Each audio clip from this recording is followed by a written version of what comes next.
Hello there, and welcome to the Whispers of Science, where curiosity meets comfort and learning takes the scenic route to slumber. Tonight, we're embarking on a gentle journey through one of the most fascinating and frustrating aspects of being human, the intricate dance between memory and forgetting. It's a topic that touches every moment of our lives, from the crystal clear recollection of your first kiss to the maddening inability to remember where you put your keys just 5 minutes ago. Before we dive into this quiet exploration, I'd love to know where in the world you're listening from tonight and what's the most vivid memory you carry with you. Perhaps it's the smell of your grandmother's kitchen or the sound of rain on your childhood bedroom window. These memories that feel so real, so permanent, are actually far more fragile and malleable than we might imagine. If you find this gentle voyage through the corridors of memory soothing or intriguing, I'd be ever so grateful if you gave this video a like and perhaps subscribed to.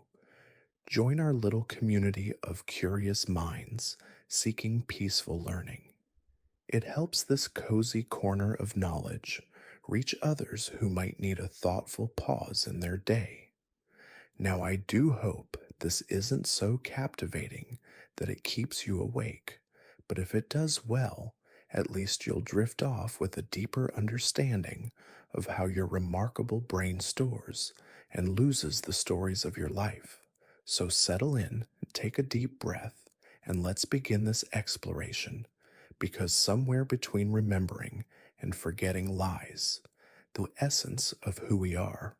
Memory is a peculiar thing, isn't it? One moment you're confidently reciting your childhood phone number, and the next you're standing in your kitchen wondering what on earth you came in there to fetch. It's as if your brain operates its own mysterious filing system, sometimes impressively organized, sometimes seemingly run by a particularly absent minded librarian. But what exactly is memory from a scientific perspective?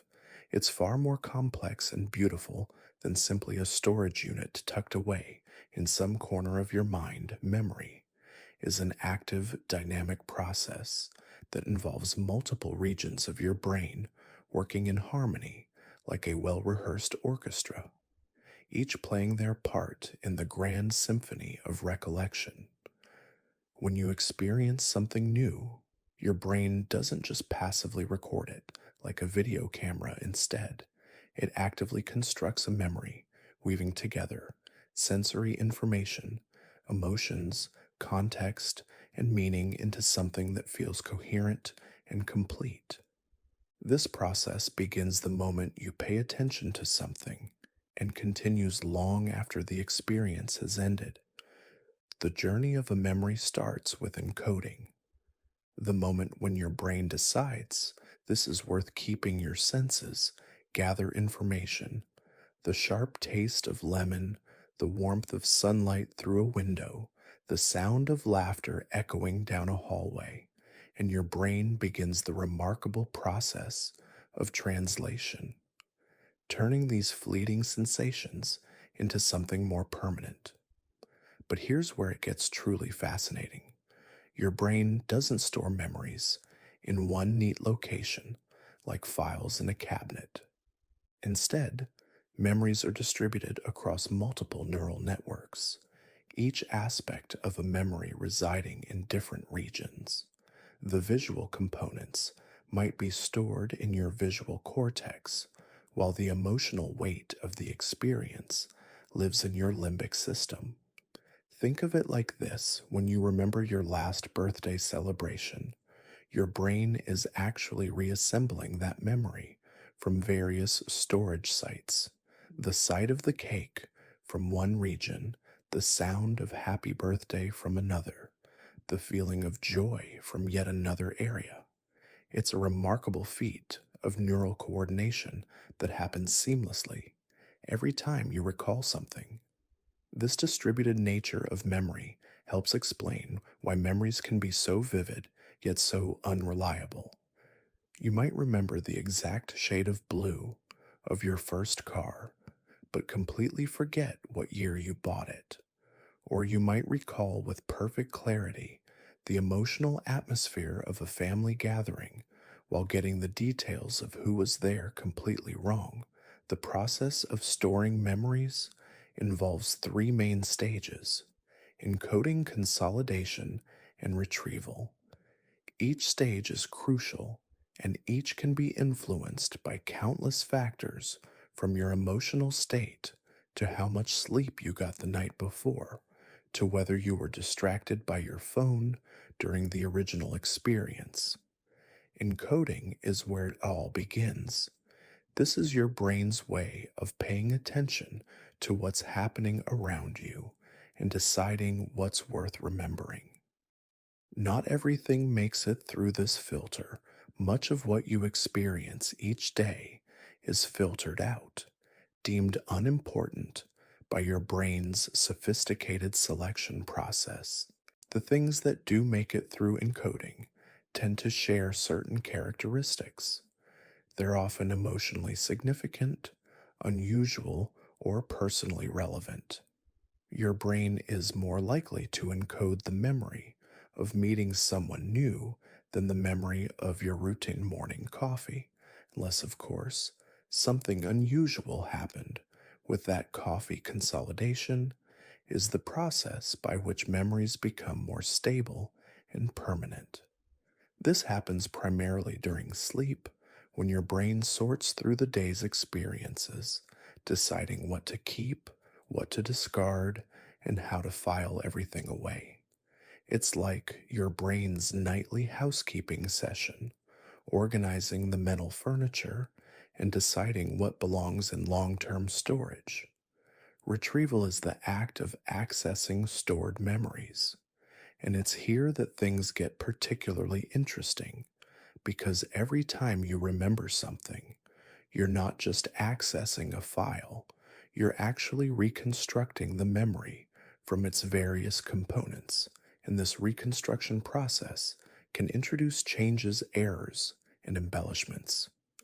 This is why two people can witness the same event and remember it quite differently. Neither person is lying or being careless. Their brains simply encoded, consolidated, and retrieved the memory in slightly different ways, influenced by their unique perspectives, experiences, and mental states. The malleability of memory might seem like a design flaw, but it's actually one of the most adaptive features of human cognition. Our ability to update, modify, and reinterpret our memories allows us to learn from experience, adapt it to new situations, and maintain a coherent sense of self, even as we grow and change. But this flexibility comes at a cost. The very mechanisms that make memory so useful also make it unreliable. You might remember giving a brilliant presentation when in reality you stumbled through it, or you might recall a childhood argument with perfect clarity when the details have been shaped by years of retelling and reinterpretation. The emotional component of memory deserves special attention because it plays such a crucial role in what we remember and how we remember it. Emotional memories tend to be more vivid, more detailed, and more persistent than neutral ones. This is why you can probably remember exactly where you were when you heard shocking news, but might struggle to recall what you had for lunch 3 days ago, your brain's emotional center. The amygdala works closely with the hippocampus, your brain's memory formation hub, to create what researchers call flashbulb memories. These are memories that feel photographically clear and permanently etched in your mind. Though research has shown that even these seemingly perfect memories can be surprisingly inaccurate, the relationship between emotion and memory is so strong that your current emotional state can actually influence what you remember. When you're happy, you're more likely to recall positive memories. When you're sad, the sad memories come flooding back. It's as if your brain organizes memories, not just by when they happened, but by how they made you feel. This emotional organization of memory helps explain why certain songs can transport you instantly back to a specific time and place, or why walking through your old neighborhood can bring back a flood of childhood memories. The sensory cues trigger not just the factual details, but the emotional landscape of the past sleep plays a crucial role in memory formation. And it's during those quiet hours of rest that your brain does some of its most important work, consolidating the day's experiences and deciding what deserves a permanent place in your mental archives. The different stages of sleep serve different memory functions, with deep sleep helping to transfer information from temporary to long term storage without adequate sleep. Your ability to form new memories suffers dramatically. You might find yourself reading the same paragraph multiple times without absorbing its meaning, or struggling to remember conversations from earlier in the day. It's as if your brain's filing system becomes overwhelmed, unable to properly process and store new information. The social nature of memory is another fascinating aspect that often goes unnoticed. We don't just remember in isolation. Our memories are shaped by the people around us through conversations, shared experiences, and collective storytelling. Families often develop shared memories that become part of their identity, even when individual recollections might differ. These social aspects of memory help explain why reminiscing with old friends can bring back details you thought you'd forgotten completely. Their memories trigger your own, creating a richer, more complete picture of shared experiences. It's like having multiple witnesses to your own life, each contributing pieces to the puzzle of what actually happened. The technology we use today is changing how we remember and forget in ways we're only beginning to understand when information is readily available at our fingertips through smartphones and search engines. Our brains may be adapting by remembering less detailed information and more about where to find it when needed. This shift from remembering facts to remembering locations of information represents a fundamental change in how human memory operates. Some researchers worry about the implications, while others see it as a natural adaptation to our information rich environment, regardless. It's clear that our relationship with memory is evolving alongside our technology. As we continue this journey through the landscape of memory, we'll explore the other side of the coin, the phenomenon of forgetting, which, far from being a failure of memory, is actually an essential feature of a healthy mind. But that's a story for the next part of our exploration, when we'll discover why forgetting might be one of the most important things your brain does for now, as you settle into whatever quiet corner of the world you're listening from. Take a moment to appreciate the remarkable complexity of the memories swirling gently in your mind, each one a small miracle of neural engineering, a testament to your brain's incredible ability to capture, preserve, and retrieve the moments that make up your life. Forgetting is perhaps one of the most misunderstood processes in the human brain. We treat it as a failure, a glitch in our mental machinery, something to be overcome or feared. But what if I told you that forgetting might actually be one of your brain's most sophisticated and essential functions? A carefully orchestrated process that's just as important as remembering itself. Imagine if you remembered everything, every conversation, every face you glimpsed on the street, every commercial jingle, every mundane detail of every ordinary day. Your mind would be cluttered with an overwhelming accumulation of irrelevant information, making it nearly impossible to focus on what truly matters. Forgetting then isn't a bug in the system, it's a feature your brain is constantly making decisions about what to keep and what to let go operating. Like a remarkably discerning editor sifting through the endless stream of daily experiences and deciding what deserves permanent storage and what can safely fade away. This process happens largely below the level of conscious awareness, a quiet background operation that keeps your mental space organized and functional. There are different types of forgetting, each serving its own purpose and following its own timeline. Some forgetting happens almost immediately, like when you look up a phone number, dial it, and then find you can't remember it. Moments later, this rapid forgetting of temporary information prevents your working memory from becoming overwhelmed with details you no longer need. Other forgetting unfolds gradually over time, following what psychologists call the forgetting curve. Discovered by Hermann Ebbinghaus in the late 1800s, this curve shows that we lose information at a predictable rate, with the steepest drop occurring within the first hour after learning something new, unless we actively work to retain it. But forgetting isn't just about the passage of time.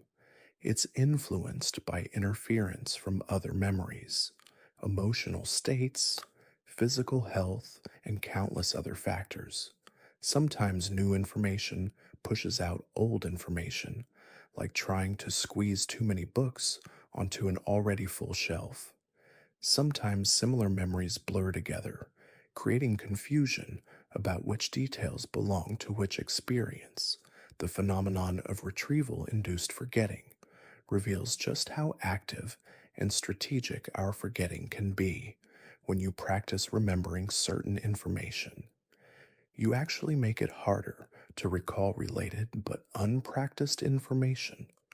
It's as if your brain is saying, we're focusing on this particular memory, so let's dim the lights on those other similar ones to reduce confusion. This selective forgetting helps explain why cramming for exams often feels so frustrating. You might master the material you studied most recently while finding that earlier topics have become fuzzy and harder to access.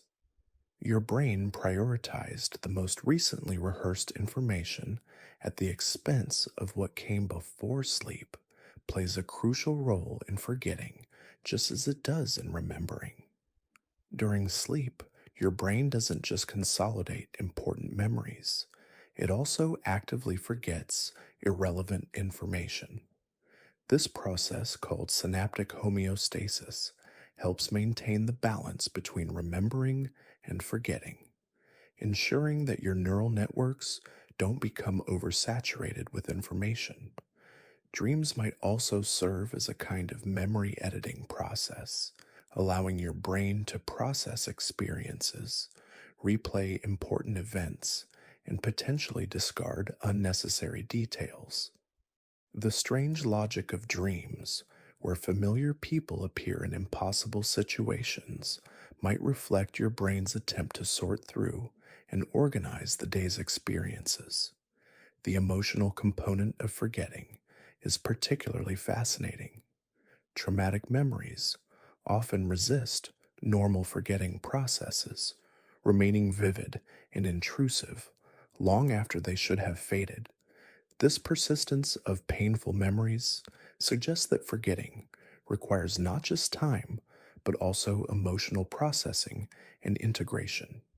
Conversely, some people experience motivated forgetting, unconsciously pushing away memories that are too painful or threatening to their sense of self. This isn't the same as conscious suppression, but rather a deeper psychological process that helps protect mental well being by allowing difficult experiences to fade from ready access. The social aspects of forgetting mirror those of remembering. We often forget things collectively as families, communities, and cultures. Certain events fade from collective memory, while others are preserved and retold.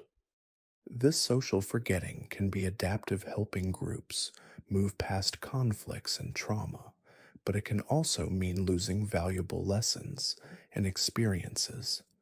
Cultural differences and forgetting patterns reveal how our social environment shapes what we remember and forget. Some cultures emphasize individual memories and personal narratives, while others focus more on collective experiences and shared stories. These cultural frameworks influence not just what we remember, but how we forget. Aging brings its own changes to the forgetting process. While we often worry about forgetting more as we get older, research suggests that older adults may actually become more selective in their memory processing, focusing on emotionally meaningful information while letting go of less relevant details. This isn't necessarily a decline, but rather a refinement of memory priorities. The relationship between forgetting and creativity is particularly intriguing. Some researchers suggest that forgetting allows for more flexible thinking by preventing us from becoming stuck in rigid patterns of thought. When we forget specific details, we might be more open to new interpretations and creative connections. Forgetting also plays a role in identity formation and maintenance. We naturally forget or reinterpret experiences that don't fit with our current sense of self while preserving memories that support our ongoing narrative. This selective forgetting helps maintain psychological coherence, even as we grow and change over time. The digital age has introduced new challenges to natural forgetting processes. When embarrassing photos or ill considered comments persist online long after we'd prefer them forgotten, we're forced to confront the tension between our brain's natural forgetting processes and technology's perfect memory. Some researchers argue that we need a digital right to be forgotten. Recognition that forgetting serves important psychological and social functions that shouldn't be undermined by permanent digital records. This ongoing debate highlights how fundamental forgetting is to human well being and social functioning. Pathological forgetting, whether from injury, disease, or psychological trauma, reminds us how essential normal forgetting processes are to daily functioning. When forgetting becomes too severe or too limited, it can significantly impact quality of life and mental health. The medications we take can also influence forgetting patterns.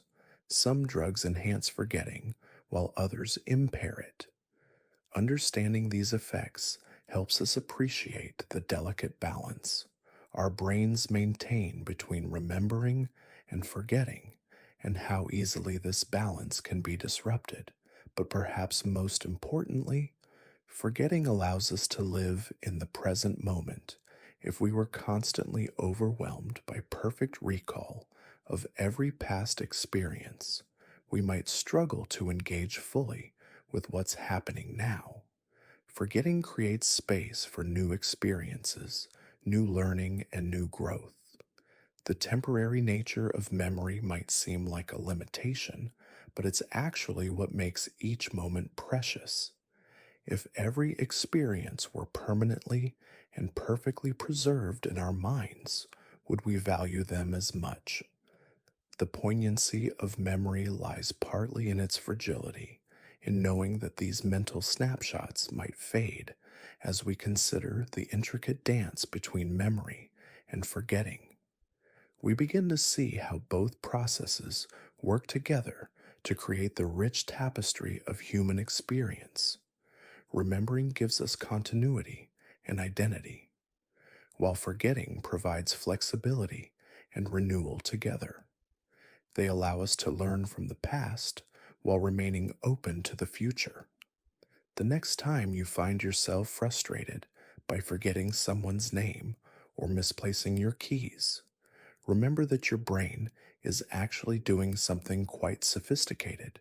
It's managing an incredibly complex system of information, storage, and retrieval, making countless decisions about what to keep, what to let go, and how to organize it. All this ongoing process of remembering and forgetting shapes not just what we know, but who we are. It influences our relationships, our decisions, our sense of self, and our place in the world. Understanding these processes can help us work with our memory rather than against it, appreciating both its remarkable capabilities and its natural limitations. So, as we continue this gentle exploration of memory and forgetting, we'll delve deeper into the specific mechanisms that govern these processes and discover how we might nurture and support our memory while also embracing the wisdom of strategic forgetting.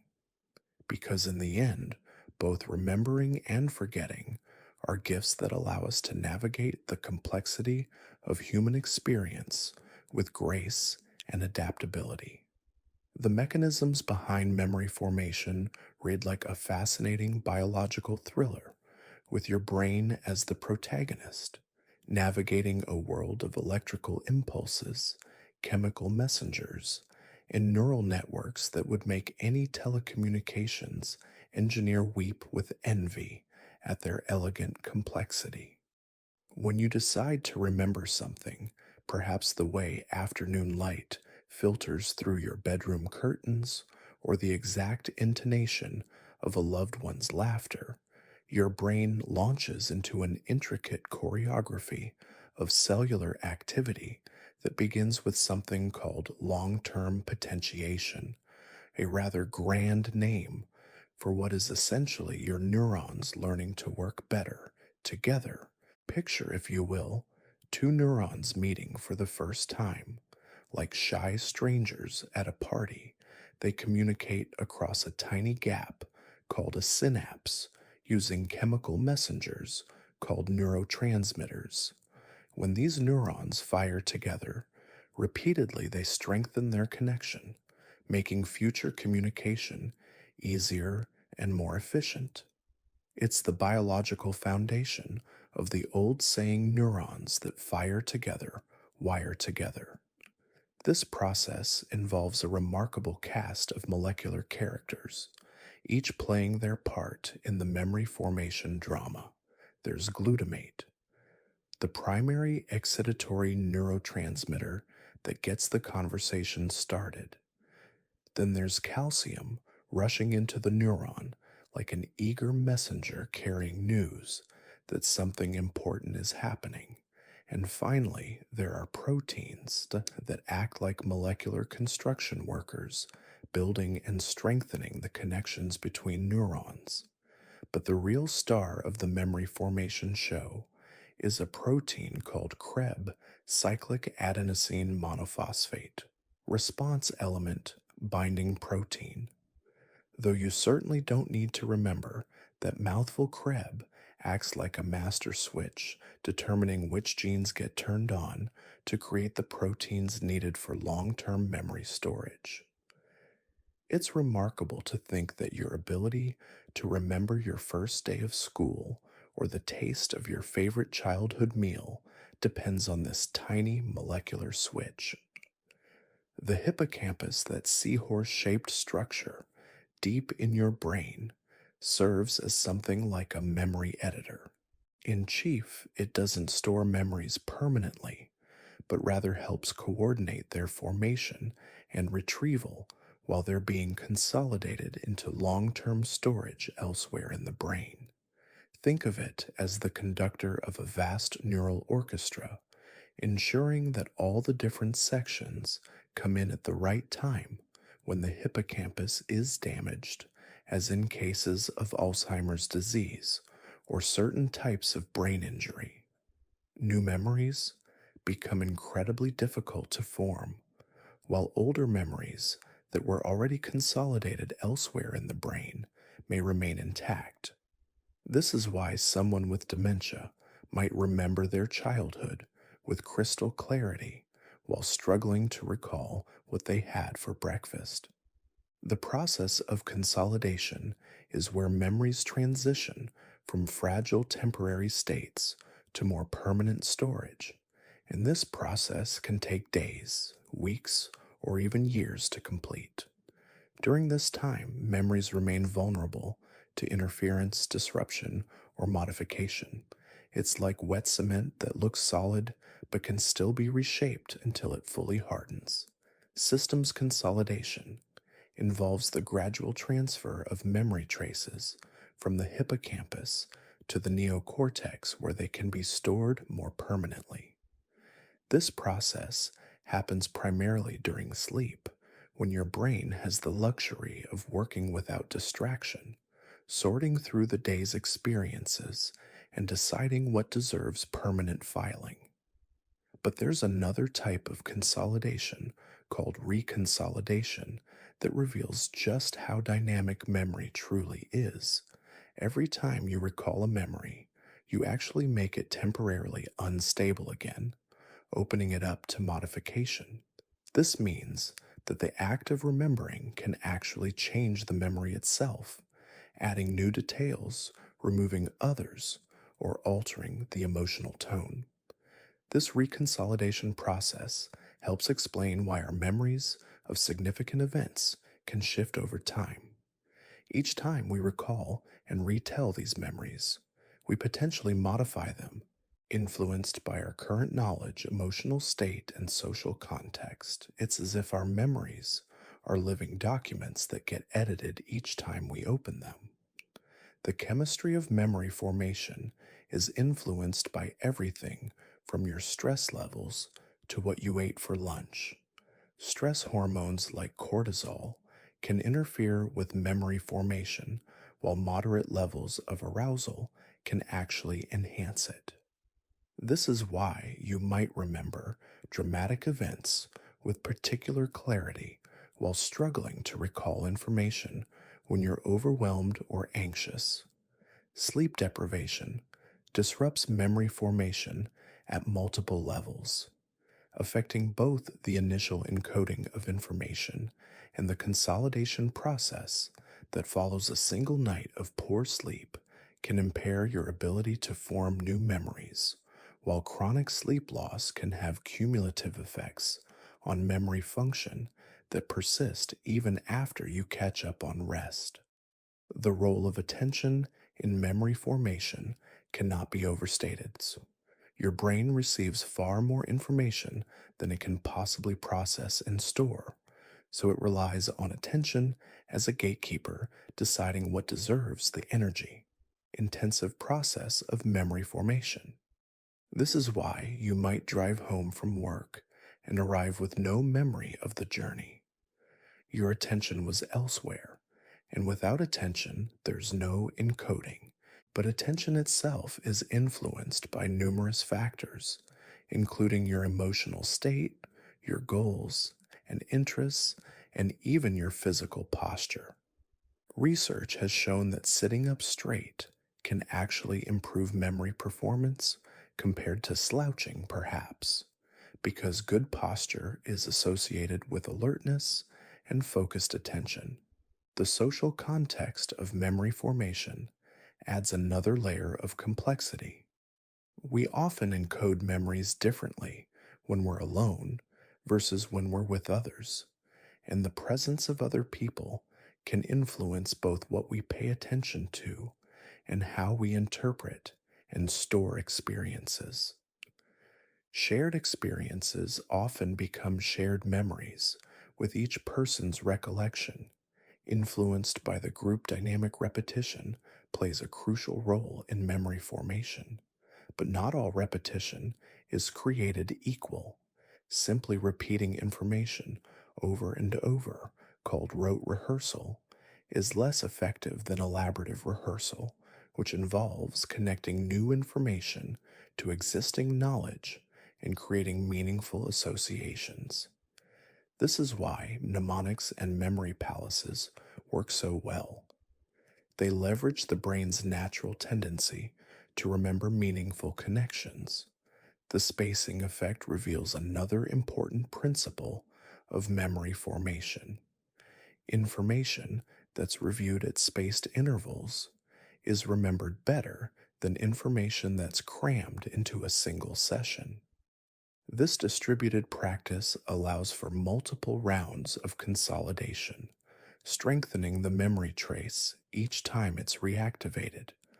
Emotional arousal during learning creates particularly strong memories through the interaction between the amygdala and hippocampus. Stress hormones released during emotional experiences can enhance memory consolidation, which is why emotionally charged events often become deeply ingrained in our memory. While neutral events may fade quickly, the context in which we learn something becomes part of the memory itself.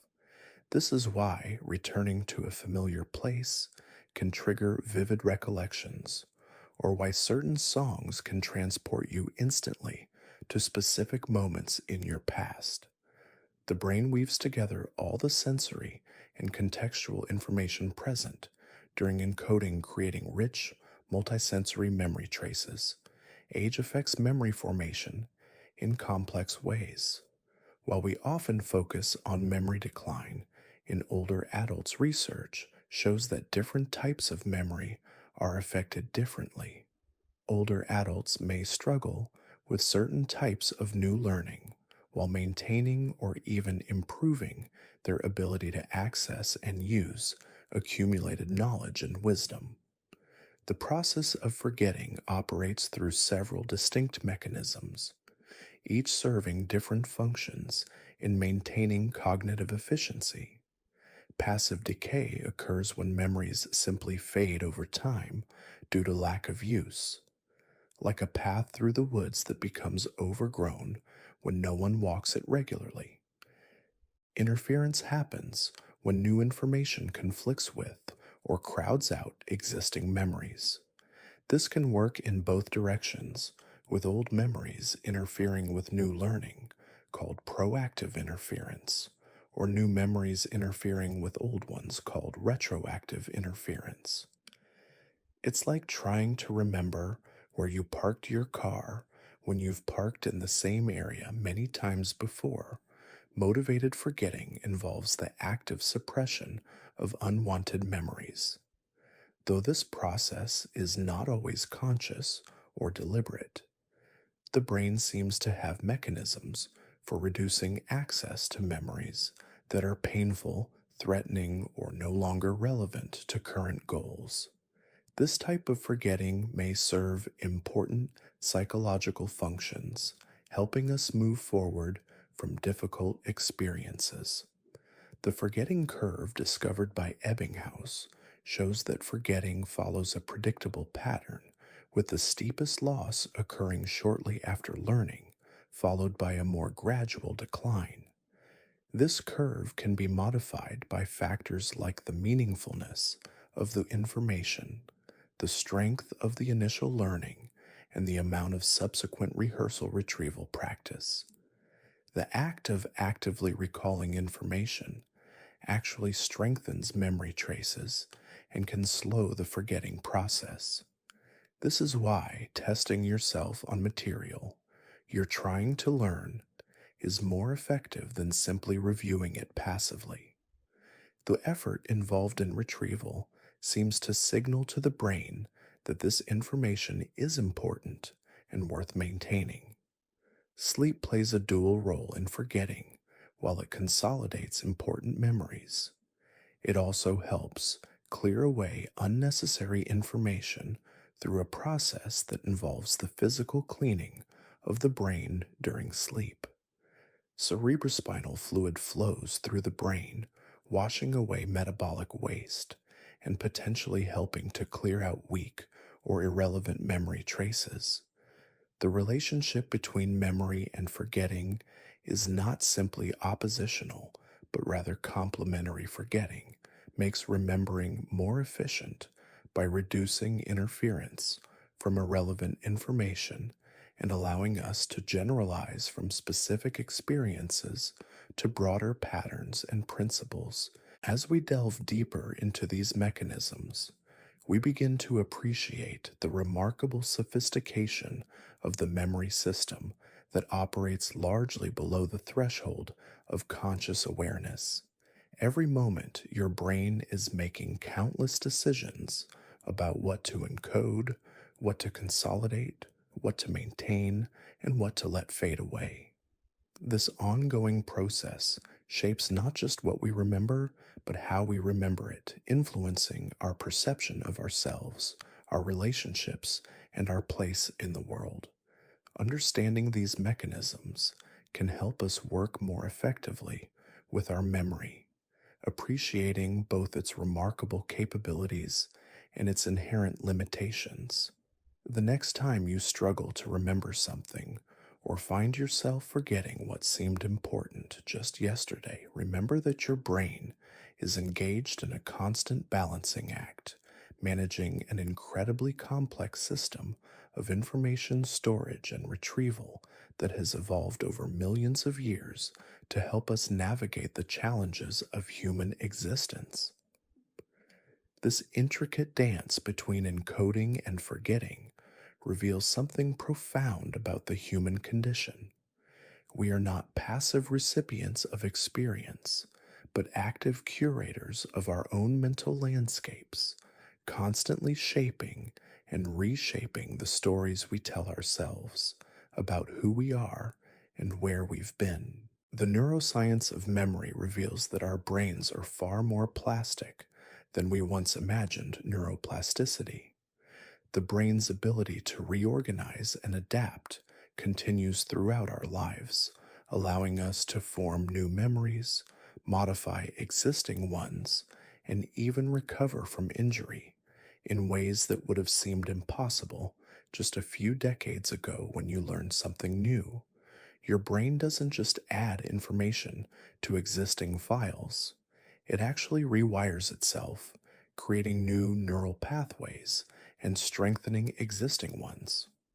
This physical change in brain structure means that every new memory literally changes who you are at a cellular level, reshaping the very architecture of your mind. The process of memory formation involves waves of gene expression that cascade through neurons like ripples in a pond. These genetic programs, activated by learning experiences, trigger the production of new proteins that physically alter the structure of synapses, creating the biological foundation for lasting memory. But perhaps most fascinating is how memories can influence the formation of future memories through a process called priming. Existing memories create a kind of cognitive framework that shapes how we interpret and encode new experiences. This means that your past literally influences your present perception, creating continuity in your sense of self while also potentially limiting your ability to see things from entirely new perspectives. The phenomenon of false memories reveals just how reconstructive memory truly is under certain conditions. People can develop vivid, detailed memories of events that never actually happened. These false memories feel just as real as true memories and can be incredibly resistant to correction, even when presented with contradictory evidence. This malleability of memory has profound implications for everything from eyewitness testimony to therapy to our understanding of personal identity. If our memories can be unconsciously modified or even fabricated, what does this mean for our sense of who we are and our confidence in our own experiences. The study of memory in different cultures reveals fascinating variations in how memories are formed, stored, and retrieved. Some cultures emphasize individual autobiographical memories, while others focus more on collective cultural narratives.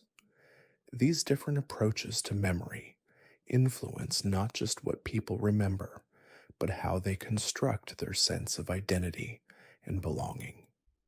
Childhood memories present a particular puzzle. Most of us have few, if any, memories from our earliest years, a phenomenon called childhood amnesia. This isn't simply because very young children don't form memories, but rather because the way memories are encoded and organized changes dramatically as the brain develops. The memories we do retain from childhood are often fragments, moments of intense emotion, or sensory experience, rather than complete narratives. These early memories may be encoded differently than adult memories, relying more on emotional and sensory associations than on the kind of verbal narrative structure that characterizes later memory as we age. Our relationship with memory continues to evolve. Older adults often show a preference for positive memories over negative ones, a phenomenon called the positivity effect. This shift in memory bias may represent an adaptive strategy for maintaining emotional well being in later life. The impact of technology on memory extends beyond just having information at our fingertips. Digital devices are changing how we encode, store, and retrieve memories when we know we can easily look something up. Later, we're less likely to commit it to memory, but we're more likely to remember where we stored the information. This outsourcing of memory to external devices represents a fundamental shift in how human cognition operates. Some researchers worry that we're losing important cognitive skills, while others argue that we're simply adapting to new tools, just as humans have always done throughout history. The social media age has created new challenges for memory formation. The constant stream of information and the pressure to document and share experiences may be interfering with the deep processing needed for meaningful memory formation. When we're busy photographing and posting an experience, we may be less likely to fully encode it in memory, but technology also offers new possibilities for memory enhancement and recovery. Virtual reality systems are being used to help people with memory impairments. By providing immersive environments that can trigger recall, digital tools can help organize and cue memories in ways that support rather than replace natural memory processes.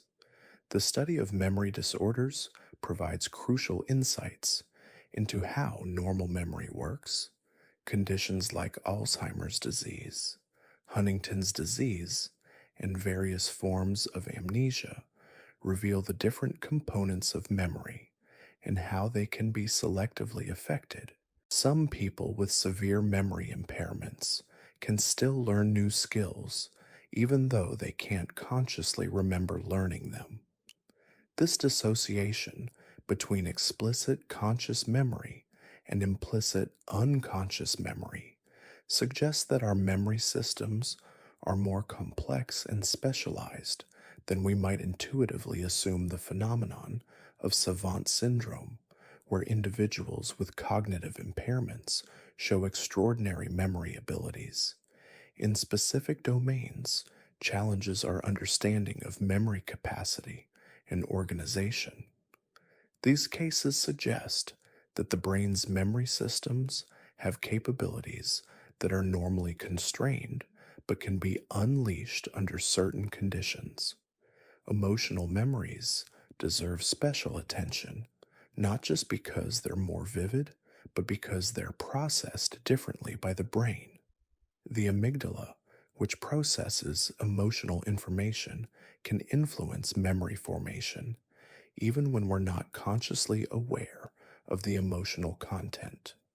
This means that subtle emotional cues can shape what we remember and how we remember it. Trauma presents unique challenges for memory systems. Traumatic memories may be encoded differently than normal memories, sometimes becoming fragmented or intrusive, while other times being suppressed or dissociated. Understanding these processes is crucial for developing effective treatments for trauma related disorders.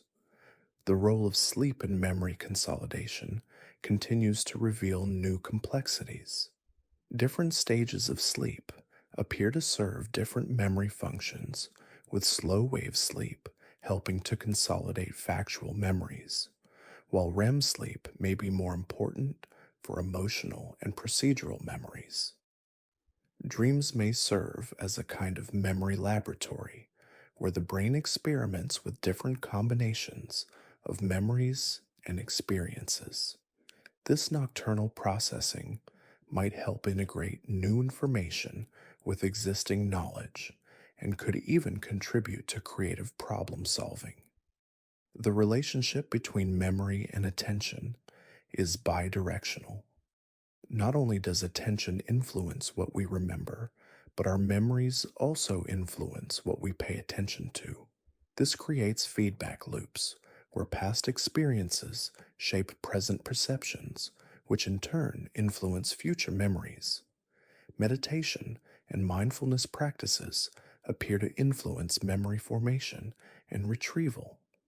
In interesting ways, these practices may help improve the quality of attention during encoding, leading to richer, more detailed memories, while also potentially helping to reduce the intrusive recall of unwanted memories. The chemistry of memory formation involves an intricate symphony of neurotransmitters, hormones, and other signaling molecules, each playing specific roles in the encoding, consolidation, and retrieval process. Understanding these chemical processes has led to the development of medications that can enhance or impair memory formation. Stress has complex effects on memory. While moderate stress can enhance memory formation, chronic stress can impair it. The stress hormone cortisol can interfere with memory consolidation and retrieval, explaining why people under chronic stress often experience memory problems. Exercise appears to benefit memory through multiple mechanisms, including increased blood flow to the brain, the release of growth factors that support neural health, and the reduction of stress hormones. Regular physical activity may be one of the most effective ways to maintain memory function throughout life. Nutrition also plays a role in memory formation, with certain nutrients supporting brain health and memory processes, while others may impair them. The Mediterranean diet, rich in omega 3 fatty acids, antioxidants, and other brain healthy nutrients, has been associated with better memory performance and reduced risk of cognitive decline. The social aspects of memory extend beyond just shared experiences to include the way we use other people as external memory aids. We often rely on friends, family members, and colleagues to help us remember information and experiences. This distributed memory system allows us to maintain access to more information than any individual could remember alone. The future of memory research holds exciting possibilities from brain computer interfaces that could enhance memory capacity to genetic therapies that might prevent memory loss. Researchers are exploring ways to optimize memory formation and retrieval while also developing treatments for memory disorders. As we continue to unravel the mysteries of memory and forgetting, we're discovering that these processes are even more sophisticated and important than we previously imagined. They're not just about storing information, but about constructing identity, maintaining relationships, and navigating the complex social world we inhabit. The next phase of our exploration will take us deeper into the practical implications of memory research, examining how we can apply what we've learned to improve our own memory performance and better understand the role of memory in learning creativity and personal growth. For now, though, as you listen to these words, in whatever quiet moment you've carved out for yourself, remember that your brain is continuously engaged in the remarkable process of memory formation. These very concepts are being woven into your neural networks, becoming part of the ever evolving story of who you are.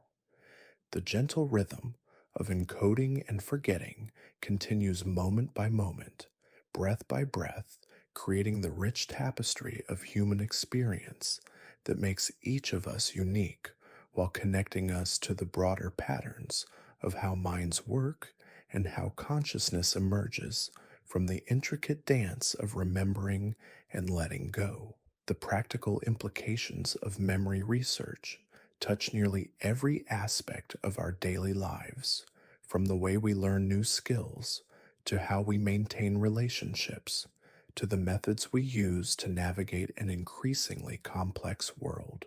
Understanding how memory actually works can transform not just what we remember, but how we approach the very act of living. When we realize that memory is not a passive recording device, but an active, constructive process, we begin to see opportunities everywhere for working with our brains rather than against them. Take something as simple as trying to remember where you put your keys instead of berating yourself for forgetting. You might recognize that your brain was simply not paying attention during the encoding phase. Perhaps you were distracted by a phone call or preoccupied with tomorrow's schedule. The solution isn't to try harder, but to create better conditions for memory formation. This might mean establishing a designated spot for your keys and consciously noting each time you place them there, or it might involve linking the action to something memorable, like saying aloud, "Here go the keys to their home on the kitchen counter." This conscious attention to the encoding process can dramatically improve everyday memory performance. The spacing effect we discussed earlier has profound implications for learning anything new, whether you're studying a language, mastering a musical instrument, or trying to remember the names of new colleagues. The research is clear. Distributed practice over time is far more effective than concentrated effort in a single session. This flies in the face of our cultural obsession with intensive workshops and crash courses. Instead of cramming information into your brain over a weekend, consider spreading that same effort across weeks or months. The initial learning might feel slower, but the long-term retention will be dramatically better. Your brain needs time to consolidate new information, and repeated exposure at spaced intervals strengthens those neural pathways in ways that intensive study simply cannot match. The role of sleep in memory consolidation offers another practical insight that can revolutionize how we approach learning and problem solving. If you're struggling with a difficult concept or trying to master a new skill, one of the most effective things you can do is simply get a good night's sleep. The consolidation processes that occur during rest are not optional extras. They're fundamental to how memory works. This means that pulling an all-nighter before an exam is not just ineffective, it's counterproductive. You're depriving your brain of the very process it needs to solidify what you've learned into lasting memory. Instead of staying up late reviewing material, you'd be better served by reviewing earlier in the day and then getting adequate sleep to let your brain do its work. The reconstructive nature of memory has implications for how we think about personal growth and change. If our memories are constantly being updated and modified each time we recall them, then we have more power over our past than we might realize by consciously focusing on positive aspects of difficult experiences or reframing challenges as opportunities for growth. We can literally reshape our memories over time. This doesn't mean denying reality or engaging in wishful thinking, but rather recognizing that the story we tell ourselves about our past is always being written and rewritten. The victim narrative can become a survivor narrative. The failure can become a learning experience. The embarrassment can become a source of humor or wisdom. The act of retelling and reinterpreting our experiences changes them at a neurological level. The social dimensions of memory suggest that surrounding ourselves with supportive people who help us remember positive experiences and constructive interpretations of events can actually improve our memory and our mental health. The stories we share with others become part of our own internal narratives, and the people we choose to remember with influence what we remember and how we remember it. For students and lifelong learners, the implications are particularly exciting. Instead of viewing memory as a fixed capacity that some people have more of than others, we can understand it as a set of processes that can be optimized. The key is not to memorize more information, but to create richer, more meaningful connections between pieces of information. The method of loci or memory palace technique works so well because it leverages the brain's natural spatial memory abilities by associating new information with familiar locations. We create multiple pathways to the same memory, making it easier to retrieve when needed. This technique can be adapted to virtually any type of information, from grocery lists to complex academic concepts, elaborative rehearsal. The process of connecting new information to existing knowledge works because it takes advantage of the brain's associative nature instead of trying to remember isolated facts. We can ask ourselves how this new information relates to what we already know. What patterns does it fit into? What questions does it answer or raise? The emotional component of memory formation suggests that making learning enjoyable and personally meaningful can dramatically improve retention. When we're emotionally engaged with material, our brains naturally prioritize it for long-term storage. This is why storytelling is such a powerful teaching tool, and why personal examples often stick with us longer than abstract concepts for those dealing with memory challenges. Whether due to aging, injury, or other factors, understanding the different types of memory can provide hope and practical strategies. Procedural memory, the kind involved in riding a bicycle or playing an instrument, often remains intact even when other types of memory are impaired. This means that learning through practice and repetition can be effective even when traditional study methods fail the phenomenon of context. Dependent memory suggests that varying the conditions under which we learn can actually improve our ability to recall information later. If you always study in the same quiet room, you might struggle to remember information in a noisy testing environment. But if you practice recalling information in various settings, your memory becomes more flexible and robust attention. The gatekeeper of memory formation can be trained and improved through practice.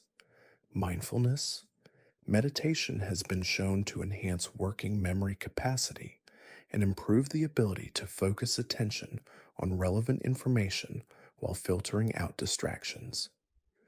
This suggests that meditation is not just about relaxation, but about fundamental cognitive enhancement.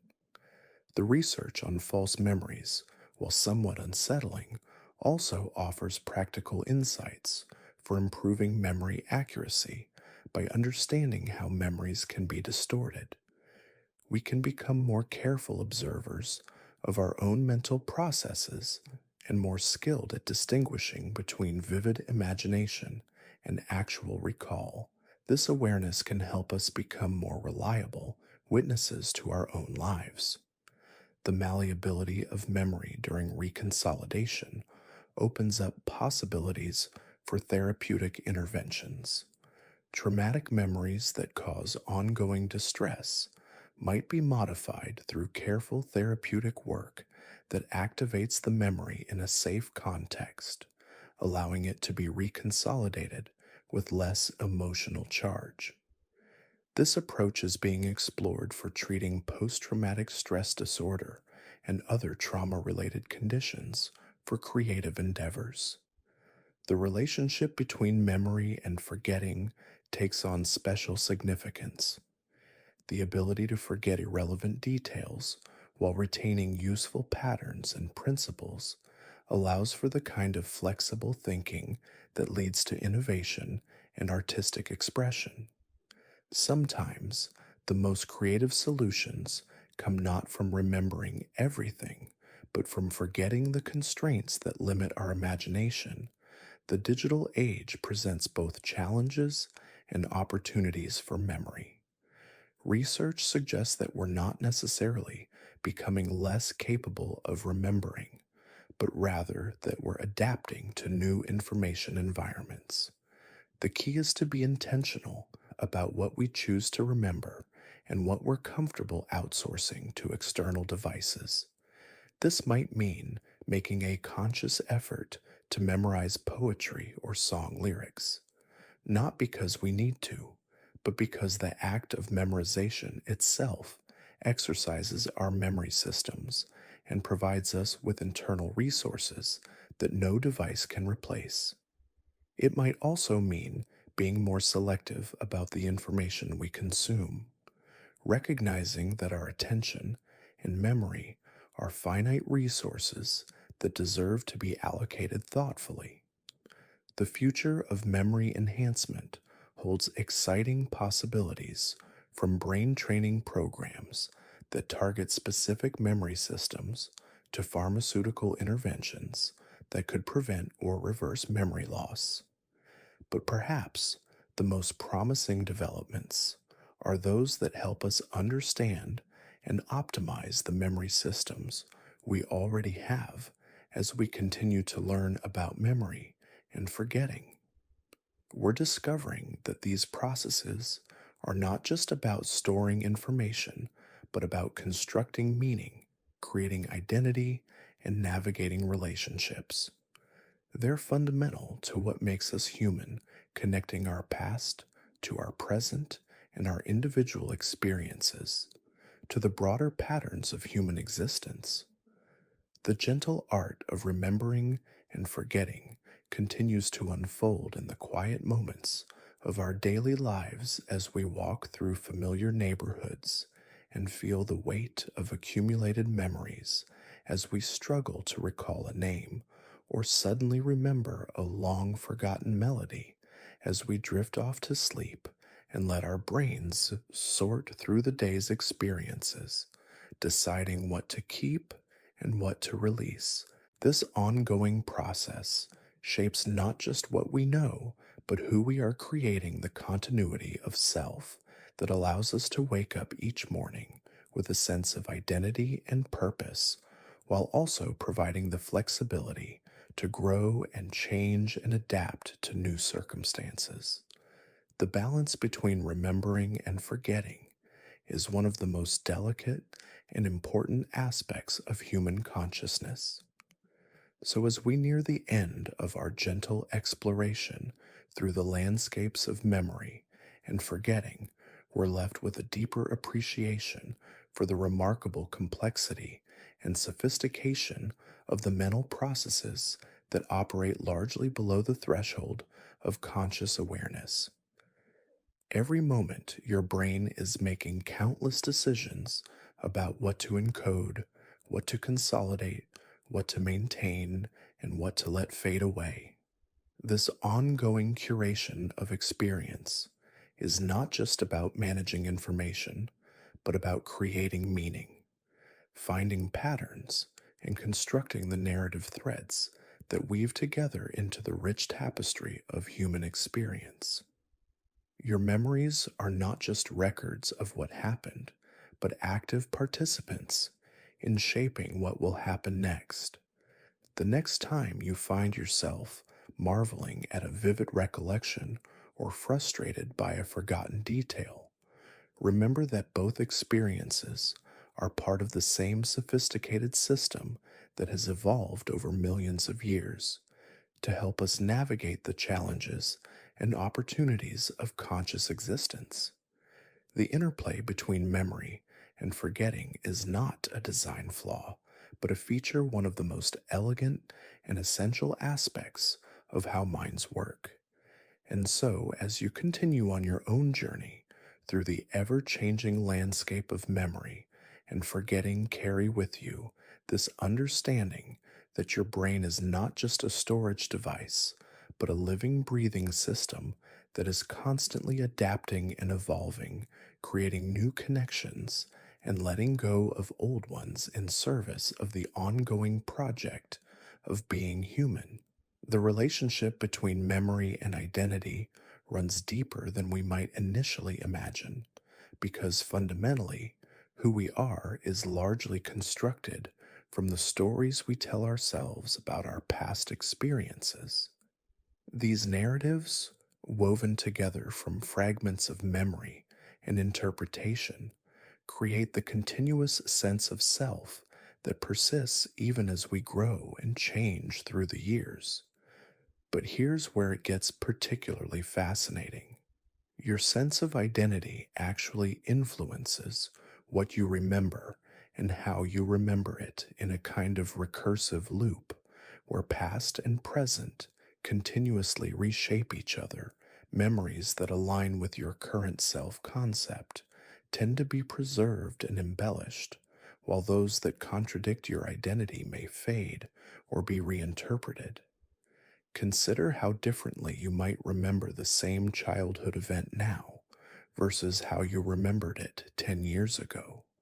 The basic facts may remain the same, but the emotional coloring, the significance you attach to it, and the details you focus on have likely shifted as your understanding of yourself has evolved. This dynamic relationship between memory and identity helps explain why personal growth can sometimes feel so challenging when we try to change ingrained patterns or beliefs. We're not just fighting against current habits, but against the weight of accumulated memories that support the old way of being. The brain's tendency to maintain consistency means that contradictory information often gets filtered out or reinterpreted.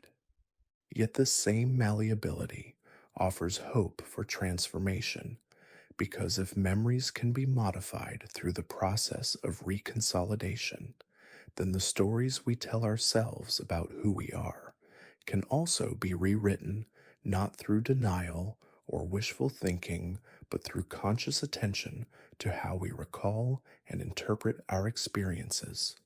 The phenomenon of reminiscence bump reveals another intriguing aspect of memory and identity. Most people have disproportionately vivid memories from their teenage years and early 20s, a period when identity formation is at its most intense. These memories from the time when we were discovering who we were tend to remain particularly clear and emotionally charged throughout our lives. This suggests that memory formation is not just about recording events, but about preserving the experiences that help define us. The first time you fell in love, the moment you discovered a passion that would shape your career, the day you stood up for something you believed in.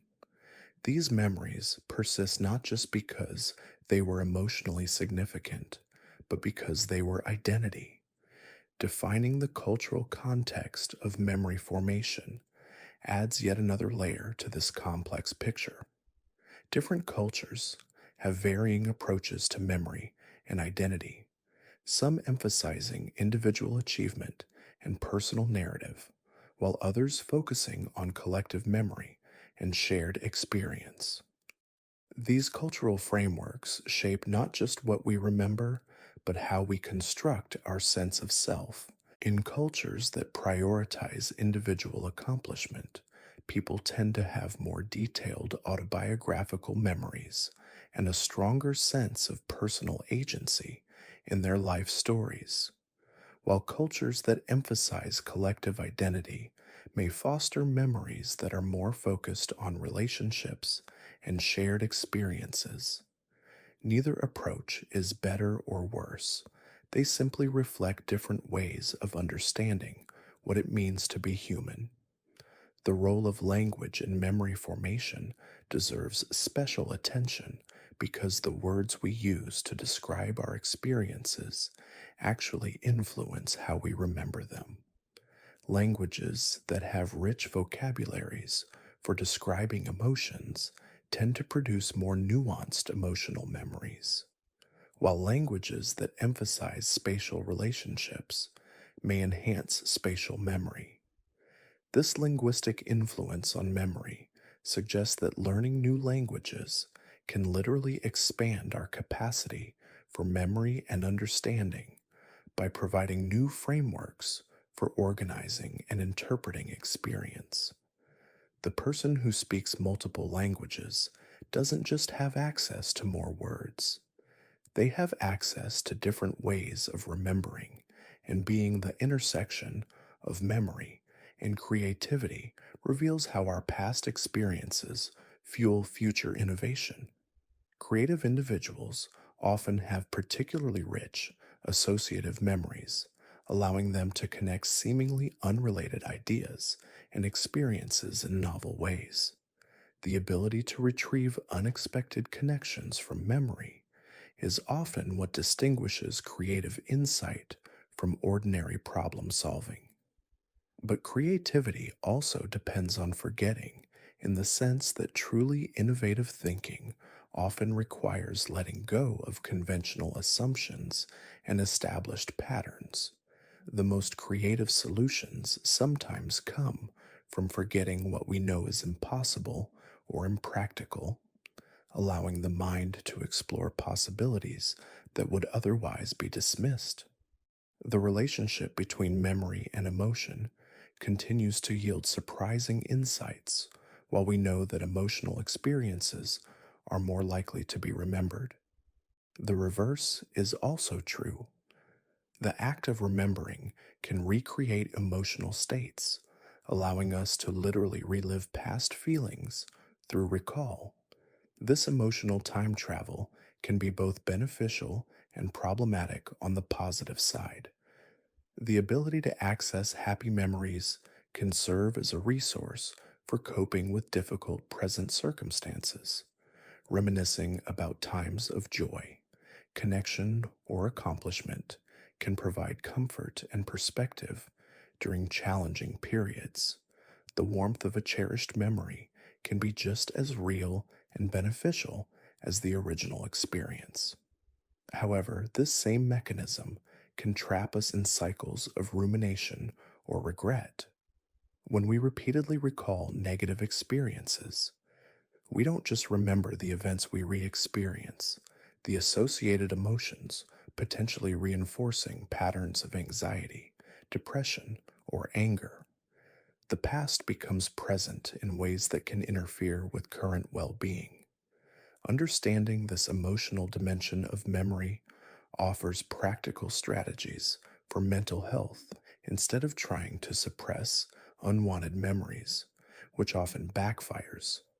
We can learn to change our relationship with them by focusing on different aspects of the same experience, or by consciously pairing difficult memories with more positive associations. The phenomenon of childhood amnesia, the gap in memory for our earliest years, continues to puzzle researchers. While we know that very young children do form memories, the way these memories are encoded and organized changes dramatically as the brain develops. Most of us have few, if any, memories from before age 3 or 4. This early forgetting may actually serve an important function, allowing the developing brain to reorganize and optimize its memory systems without being burdened by the massive amount of information absorbed during early learning. If we remembered everything from infancy, our memory systems might become overwhelmed with largely irrelevant information. The memories we do retain from childhood are often fragments, moments of intense sensory or emotional experience that somehow survived the reorganization process. These early memories may be encoded differently than adult memories, relying more on emotional and sensory associations than on the verbal narrative structure that characterizes later memory as we age. Our memory systems continue to evolve, but not necessarily in the ways we might expect, while older adults often worry about memory. Decline research shows that different types of memory age differently. Procedural memory, the kind involved in riding a bicycle or playing an instrument, often remains remarkably stable semantic memory. Our knowledge of facts and concepts may actually continue to grow throughout life as we accumulate more information and develop deeper understanding of complex topics. The older adult who struggles to remember where they put their glasses may have a richer and more nuanced understanding of literature, philosophy, or human nature than they did in their youth. The positivity effect in older adults, where positive memories are increasingly favored over negative ones, may represent an adaptive strategy for maintaining emotional well being in later life.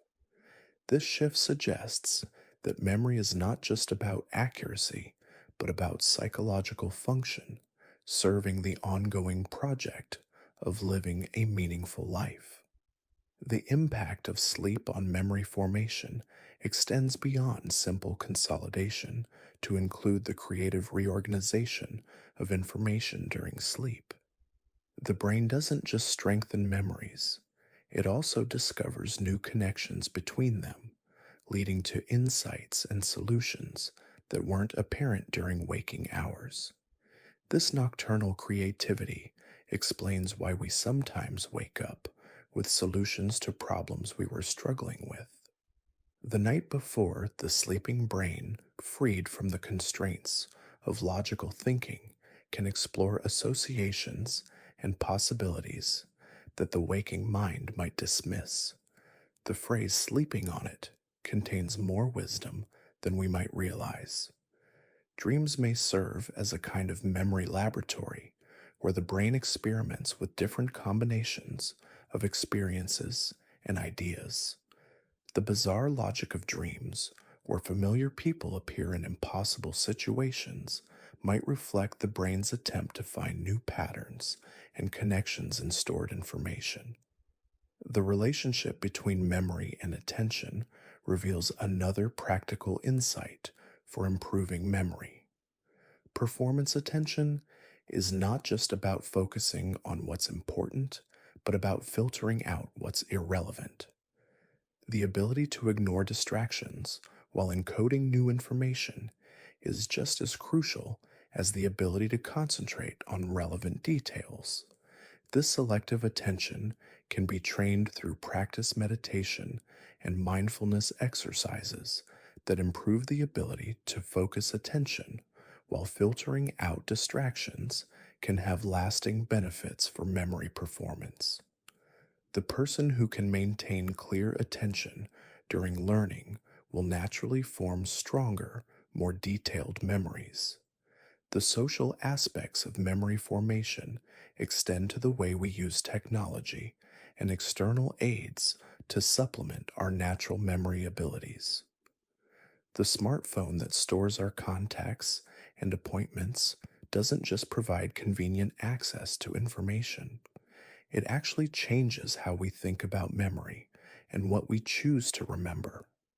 This outsourcing of memory to external devices represents a fundamental shift in how human cognition operates.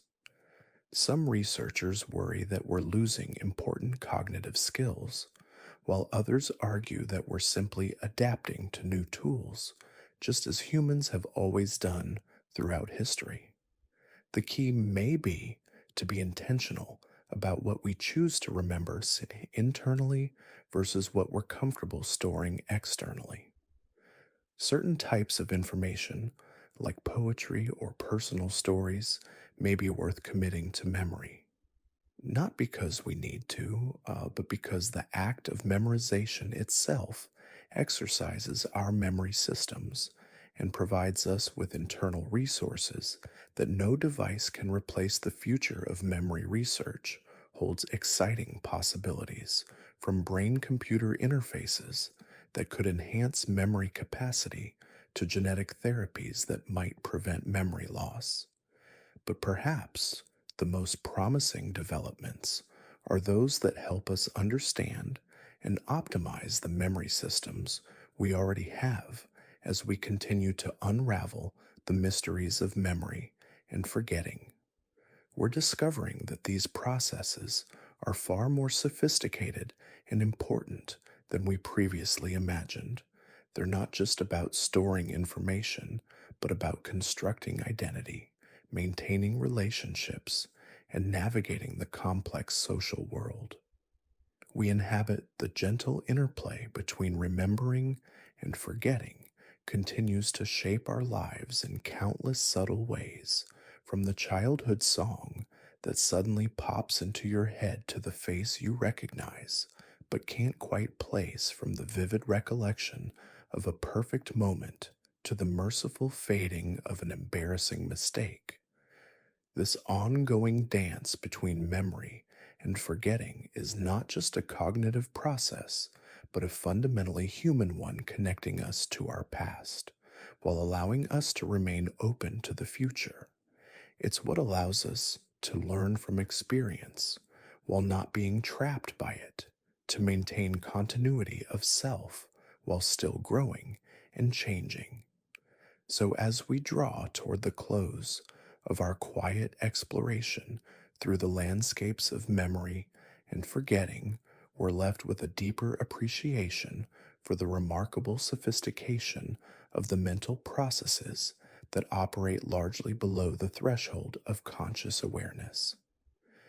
Every moment, your brain is engaged in the delicate work of curating experience, deciding what to preserve, what to modify, and what to release. This ongoing process is not just about managing information, but about creating meaning, finding patterns, and constructing the narrative threads that weave together into the rich tapestry of human experience.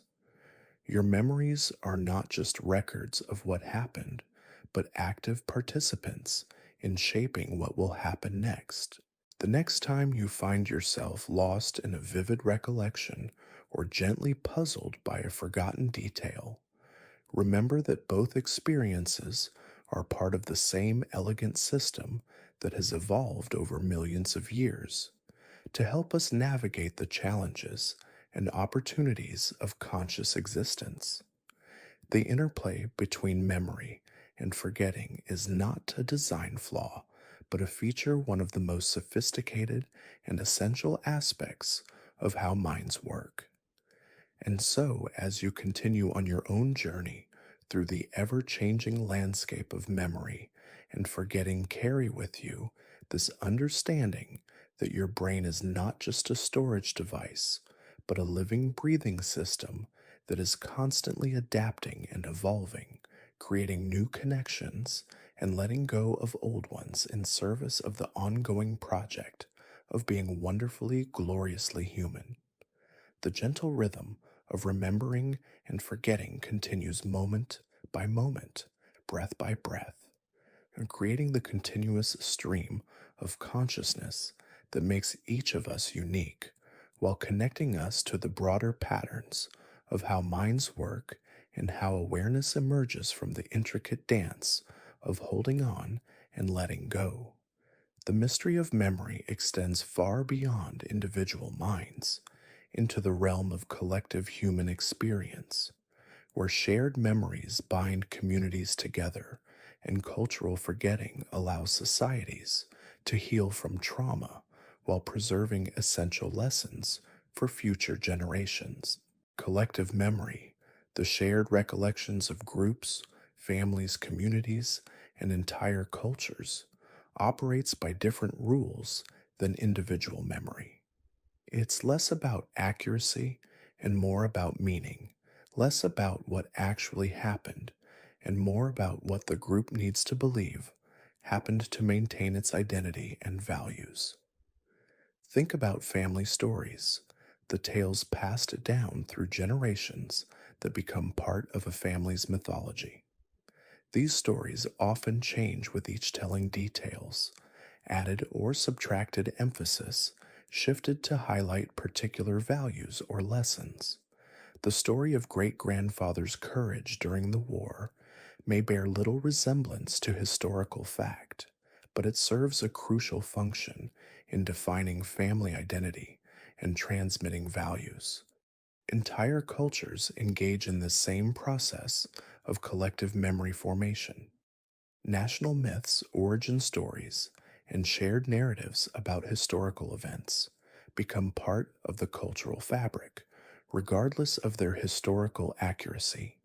The stories a culture tells about itself shape not just how it remembers the past, but how it imagines the future.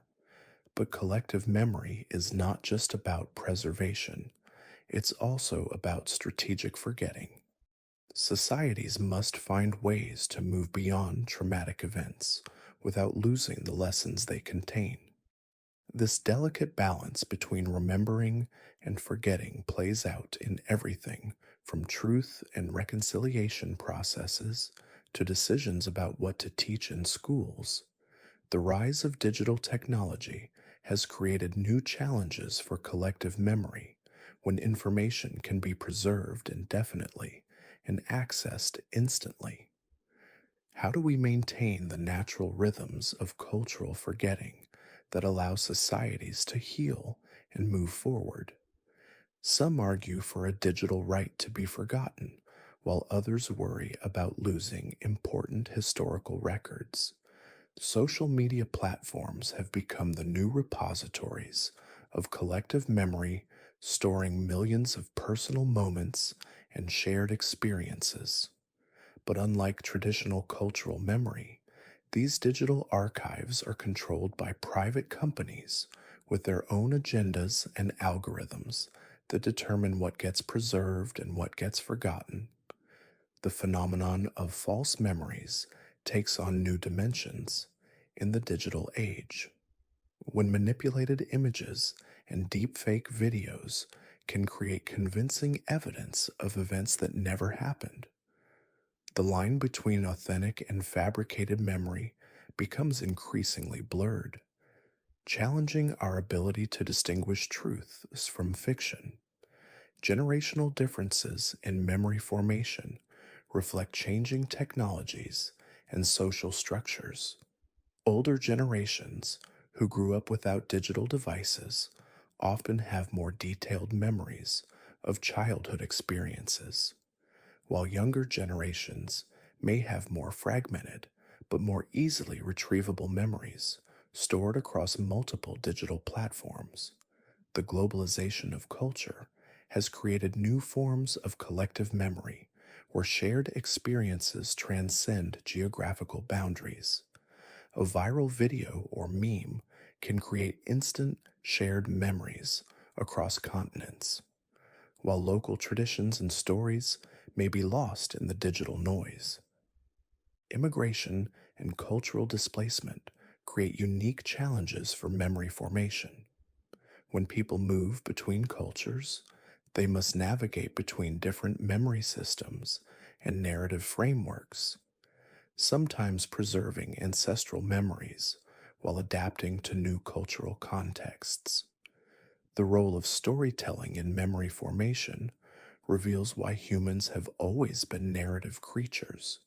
We don't just remember events, we remember stories about events complete with characters, motivations, and moral lessons. This narrative structure helps us make sense of random experiences and extract meaning from the chaos of daily life.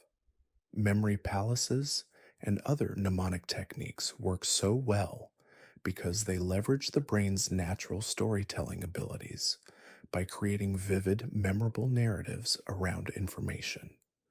We want to remember we tap into the same cognitive processes that helped our ancestors survive by remembering important information about their environment. The relationship between memory and place is particularly powerful. Certain locations can trigger floods of memories, while familiar environments can enhance our ability to recall information. This is why returning to childhood neighborhoods can be such emotionally intense experiences, and why studying in the same room where you'll take a test can improve performance. Environmental changes can also disrupt memory formation, and retrieval people with dementia often show improved memory function in familiar settings while becoming confused in new environments. This suggests that our memories are not just stored in our brains, but are distributed across the environments we inhabit. The sensory dimensions of memory reveal how deeply our recollections are embedded in physical experience. The smell of baking bread might instantly transport you to your grandmother's kitchen, while a particular song can recreate the emotional atmosphere of a high school dance. These sensory triggers work because the brain regions involved in processing smells, sounds, and other sensations are closely connected to memory formation areas. When we encounter similar sensory experiences, our brains automatically access related memories, creating those moments of involuntary recall that can be so emotionally powerful. The phenomenon of deja vu may represent a glitch in this sensory memory system where current experiences feel familiar because they share sensory characteristics with past experiences that we can't quite identify. It's like hearing an echo of a memory without being able to locate the original sound. Seasonal and circadian rhythms also influence memory formation and retrieval. Many people report that certain memories are more accessible at particular times of day or year. This temporal organization of memory may reflect the brain's natural rhythms and the way different cognitive systems cycle through periods of activity and rest. The relationship between memory and mood extends beyond simple emotional associations to include more complex interactions between memory systems and mental health conditions. Depression often involves biased memory processing, where negative memories are more easily accessed than positive ones, while anxiety can create hypervigilant memory systems that focus on potential threats. Understanding these mood memory interactions has led to new therapeutic approaches that work directly with memory processes rather than just addressing symptoms. Cognitive behavioral therapy, often involves helping people identify and challenge biased memory patterns, while newer approaches like memory reconsolidation therapy aim to modify traumatic memories. Directly, the placebo effect demonstrates how powerful the interaction between memory expectation and physical experience can be when we remember that a particular treatment helped us in the past. Our brains can recreate some of those beneficial effects, even when the treatment itself is inactive. This suggests that memory is not just about the past, but actively influences present experience.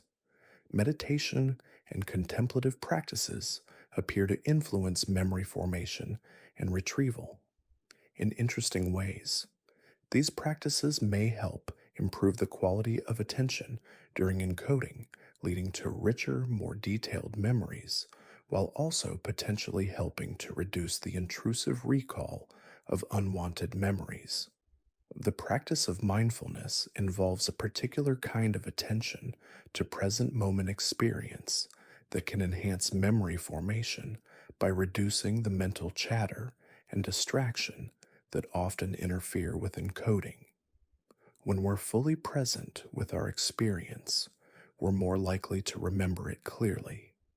Later, different types of meditation may have different effects on memory systems. Concentrative practices that focus attention on a single object may enhance working memory capacity, while open awareness practices that involve observing thoughts and sensations without judgment may improve the ability to let go of unwanted memories. The relationship between physical exercise and memory formation involves multiple mechanisms, including increased blood flow to the brain, the release of growth factors that support neural health, and the reduction of stress hormones that can interfere with memory processes. Regular aerobic exercise appears to be particularly beneficial for memory function. Sleep hygiene practices that support healthy sleep patterns can have profound effects on memory consolidation. Consistent sleep schedules, adequate sleep duration, and good sleep quality all contribute to the brain's ability to process and store memories effectively. Nutrition also plays a role in memory formation, with certain nutrients supporting brain health and memory processes. The Mediterranean diet, rich in omega 3 fatty acids, antioxidants, and other brain healthy nutrients, has been associated with better memory performance and reduced risk of cognitive decline.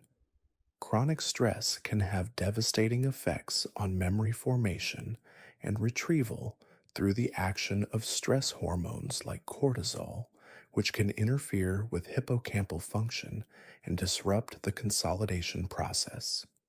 Learning to manage stress through relaxation techniques. Social support and lifestyle changes can help protect memory function. The social dimensions of memory extend the way we use other people as external memory aids. We often rely on friends, family members, and colleagues to help us remember information and experiences. This distributed memory system allows us to maintain access to more information than any individual could remember alone. Conversational memory. The information we share and discuss with others becomes part of our own memory networks through a process of social reinforcement. The stories we tell and retell with others become more vivid and detailed, while experiences we never discuss may fade more quickly. The phenomenon of transactive memory describes how close relationships involve the outsourcing of memory functions to trusted others. Married couples often develop complementary memory systems where each partner specializes in remembering different types of information. This cognitive division of labor can be highly efficient, but also creates vulnerability when relationships end. Digital technology is creating new forms of transactive memory where we rely on devices and online networks to store and retrieve information. The challenge is learning to distinguish between information that's worth internalizing and information that can be safely outsourced to external systems. The future of memory research holds exciting possibilities from brain computer interfaces that could enhance memory capacity to genetic therapies that might prevent memory loss. But perhaps the most promising developments are those that help us understand and optimize the memory systems we already have as we continue to explore the frontiers of memory and forgetting. We're discovering that these processes are even more sophisticated and important than we previously imagined. They're not just about storing information, but about constructing meaning, creating identity, and navigating the complex social world. We inhabit the gentle interplay between remembering and forgetting continues to shape our lives in countless subtle ways, creating the continuous stream of consciousness that makes each of us unique while connecting us to the broader patterns of how minds work and how awareness emerges from the intricate dance of holding on and letting go. So, as we drift toward the conclusion of our quiet journey through the landscapes of memory and forgetting, we're left with a deeper appreciation for the remarkable sophistication of the mental processes that operate largely below the threshold of conscious awareness. Every moment, your brain is engaged in the delicate work of curating experience, deciding what to preserve, what to modify, and what to release. This ongoing process is not just about managing information, but about creating the narrative threads that weave together into the rich tapestry of human experience. Your memories are not just records of what happened, but active participants in shaping what will happen next. The stories you tell yourself about your past literally influence your future. The next time you find yourself lost in a vivid recollection or gently puzzled by a forgotten detail, remember that both experiences are part of the same elegant system that has evolved over millions of years to help us navigate the challenges and opportunities of conscious existence. The interplay between memory and forgetting is not a design flaw, but a feature one of the most sophisticated and essential aspects of how minds work. And so, as you continue on your own journey through the ever changing landscape of memory and forgetting, carry with you this understanding that your brain is not just a storage device, but a living, breathing system that is constantly adapting and evolving, creating new connections and letting go of old ones in service of the ongoing project of being wonderfully, gloriously human. The gentle rhythm of remembering and forgetting continues moment by moment, breath by breath, creating the continuous stream of consciousness that flows through each of us like a quiet river carrying the sediment of experience downstream while leaving behind the essential minerals that nourish the banks of our being in this quiet space between waking and sleeping. Between holding on and letting go lies the essence of what it means to be human, conscious beings capable of carrying the past into the present while remaining open to the infinite possibilities of what's yet to come. The study of memory across different species reveals fascinating parallels and divergences in how various forms of life handle the challenge of storing and retrieving information. Elephants demonstrate remarkable episodic memory abilities, remembering the locations of water sources across vast landscapes and recognizing family members after years of separation. Their mourning behaviors suggest they may even maintain emotional memories of deceased relatives. Dolphins show sophisticated working memory capabilities, able to remember and follow complex sequences of instructions while also demonstrating what appears to be autobiographical memory, recalling specific events from their past interactions with humans and other dolphins. Their large brains and long lifespans may support memory systems that rival our own in complexity. Even seemingly simple organisms display memory like behaviors. Bacteria can remember previous exposures to chemicals and adjust their responses accordingly, while plants appear to learn from experience, adjusting their growth patterns based on past environmental conditions. This suggests that memory in some form may be a fundamental property of living systems. The evolution of memory systems reveals how different environmental pressures have shaped the development of various memory capabilities. Species that migrate long distances have evolved exceptional spatial memory, while those that live in complex social groups have developed sophisticated social memory systems. Birds provide particularly striking examples of memory specialization. Clark's nutcracker can remember the locations of thousands of hidden seed caches across vast territories, while some songbirds learn and remember complex repertoires of songs that serve as both territorial markers and mating displays. The relationship between brain size and memory capacity is not as straightforward as we might expect.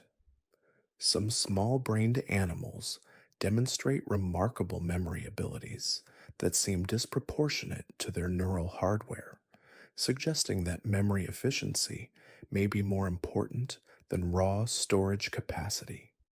Comparative studies of memory across species help us understand which aspects of human memory are unique and which are shared with other forms of life. Our capacity for complex narrative memory and abstract conceptual thinking may be distinctly human, while our basic memory mechanisms appear to be variations on themes found throughout the animal kingdom. The development of memory throughout the human lifespan follows predictable patterns, but with significant individual variation. Very young children show remarkable learning abilities, but their memories are often fragmented and difficult to verbalize. As language develops, memory becomes more organized and accessible. Adolescence brings changes in memory systems that reflect ongoing brain development.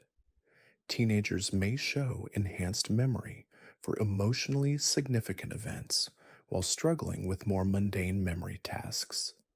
This period of neural reorganization may contribute to the intensity of teenage experiences and their lasting impact. The transition to adulthood typically marks a stabilization of memory systems, with peak performance in many memory tasks occurring in the 20s and 30s. This is when most people develop their most sophisticated memory strategies and achieve their highest levels of memory performance. Middle age often brings subtle changes in memory function, with some types of memory remaining stable, while others begin to show gradual decline. Working memory and processing speed may decrease slightly while crystallized knowledge and expertise continue to grow. The aging brain shows remarkable plasticity in memory systems, with some older adults maintaining excellent memory function, while others experience more significant changes. The key factors appear to be physical health, mental stimulation, social engagement, and genetic predisposition. Pathological memory conditions provide crucial insights into normal memory function. Alzheimer's disease reveals the importance of the hippocampus in forming new memories, while leaving older memories relatively intact. This temporal gradient of memory loss helps us understand how memories become consolidated over time. Amnesia, whether caused by injury or disease, demonstrates the different components of memory and how they can be selectively affected. Some people lose the ability to form new memories while retaining perfect recall of events before their injury. Others may lose specific categories of memory while maintaining others' savant syndrome challenges. Our understanding of memory limitations. Individuals with cognitive impairments who display extraordinary memory abilities in specific domains suggest that the brain's memory systems have capabilities that are normally constrained but can be unleashed under certain conditions. The study of memory in different cultures reveals how social and linguistic factors shape memory formation and retrieval. Some cultures emphasize individual autobiographical memory, while others focus on collective cultural narratives. These different approaches influence not just what people remember, but how they construct their sense of identity language. Itself affects memory formation, with speakers of different languages showing variations in how they encode and retrieve certain types of information. Languages that have rich vocabularies for describing spatial relationships may enhance spatial memory, while those with complex tense systems may improve temporal memory. The digitization of memory is creating new challenges and opportunities for human memory systems. When information is readily available through digital devices, our brains may be adapting by focusing less on storing specific facts and more on knowing how to access information when needed. This cognitive offloading represents a fundamental shift in how human memory operates, with potential benefits in terms of freeing up cognitive resources for other tasks, but also potential risks in terms of reducing our capacity for deep contemplative thought that requires sustained attention. Virtual and augmented reality technologies are beginning to create new possibilities for memory enhancement and therapy. Immersive environments can provide controlled settings for memory training or for helping people with memory impairments navigate daily challenges.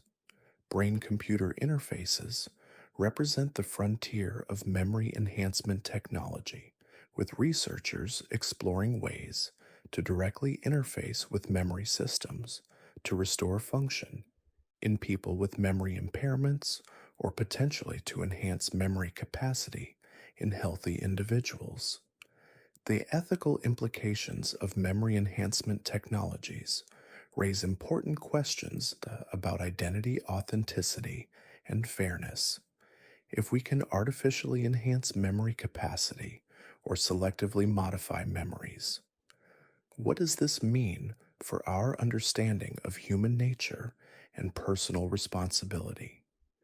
Neurofeedback and other brain training approaches offer less invasive ways to potentially enhance memory function by providing real time information about brain activity. These techniques may help people learn to optimize their memory systems through conscious awareness and practice. The relationship between memory and consciousness remains one of the deepest mysteries in neuroscience. While we understand many of the mechanisms involved in memory formation and retrieval, we still don't fully understand how memories become conscious experiences or how they contribute to our sense of self. The hard problem of consciousness, the question of how subjective experience arises from neural activity, is intimately connected to memory, because our sense of continuous conscious experience depends on the ability to connect present moments to past experiences through memory. Recent research suggests that consciousness and memory may be more intertwined than previously thought, with some theories proposing that consciousness itself is a form of memory, a constantly updated model of the self and its relationship to the world. The study of memory continues to evolve with new technologies and methodologies, revealing ever more sophisticated aspects of how we encode, store, and retrieve information from molecular mechanisms to cultural practices. Memory remains one of the most fascinating and complex aspects of human existence as we approach the end of our journey through the landscapes of memory and forgetting. We're reminded that these processes are not just cognitive functions, but fundamental aspects of what makes us human. They connect us to our past while shaping our future, allowing us to learn from experience while remaining open to change. The gentle interplay between remembering and forgetting continues to unfold in the quiet moments of our lives as we drift off to sleep and our brains begin their nightly work of consolidation, as we wake with fragments of dreams that fade like morning mist as we encounter a familiar scent and find ourselves transported to another time and place. This ongoing dance between memory and forgetting is not just a biological process, but a deeply human one that touches every aspect of our existence, from the most mundane daily tasks to the most profound questions of identity and meaning. It's what allows us to be both continuous and changing, both rooted in history and open to possibility. The next time you find yourself marveling at a vivid memory or puzzling over something forgotten, remember that you're witnessing one of the most remarkable achievements of evolution, a system that can capture the essence of experience and preserve it across time, while also having the wisdom to let go of what no longer serves your memory, is not just a record of your past, but an active participant in creating your future. Each recollection slightly modified by the act of remembering each forgotten detail, making space for new experiences and insights.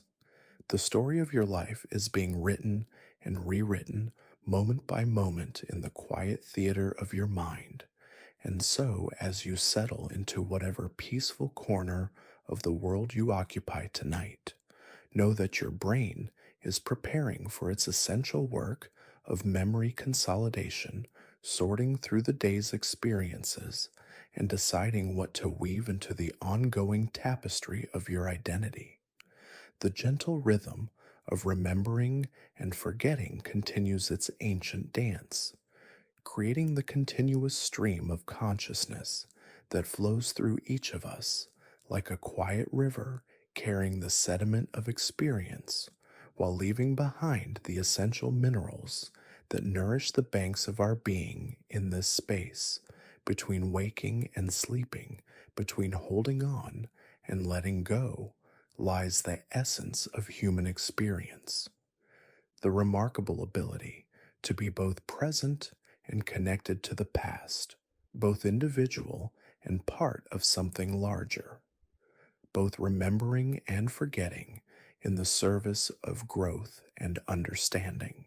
Sleep well, knowing that your memories are safe in the capable hands of your remarkable brain, and that tomorrow will bring new experiences to encode new connections to form, and perhaps new insights into the beautiful mystery of what it means to remember and to forget. The therapeutic applications of memory research are opening new pathways for healing that would have seemed like science fiction just a few decades ago.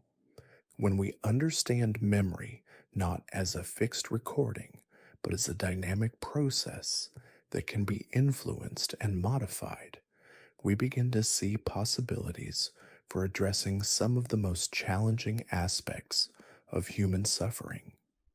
Take post traumatic stress disorder, where memories become frozen in time, replaying with all the emotional intensity of the original experience. Traditional therapy often involved talking through these memories, but newer approaches work directly with the reconsolidation process. When a traumatic memory is recalled in a safe therapeutic environment, it becomes temporarily unstable, creating a window of opportunity to modify its emotional charge. This process isn't about erasing memories or pretending difficult experiences never happened. Instead, it's about changing the relationship between the memory and the person who carries it. The factual content remains, but the overwhelming emotional response can be softened, allowing the person to integrate the experience into their life story without being constantly re traumatized by its recall. Eye movement desensitization and reprocessing, or EMDR, represents one of the most successful applications of memory science to therapeutic practice. By engaging the brain's natural processing mechanisms through specific eye movements while recalling traumatic memories, therapists can help clients process difficult experiences in ways that reduce their emotional impact. The technique seems to work by activating the same neural pathways involved in REM sleep, allowing the brain to integrate traumatic memories more effectively. Memory reconsolidation therapy takes this concept even further, using specific protocols to deliberately destabilize traumatic memories and then guide their reconsolidation in less distressing ways. The timing is crucial as there's only a brief window after memory activation when the memory trace becomes malleable again. It's like editing a document that's normally locked, requiring precise timing to make changes before it saves again. But therapeutic applications extend beyond trauma to include depression, anxiety, and even addiction. Depression often involves biased memory processing, where negative memories are more easily accessed than positive ones. Therapeutic approaches that work with memory systems can help people develop more balanced access to their full range of experiences, not just the painful ones. The phenomenon of mood dependent memory reveals why cognitive behavioral therapy can be so effective.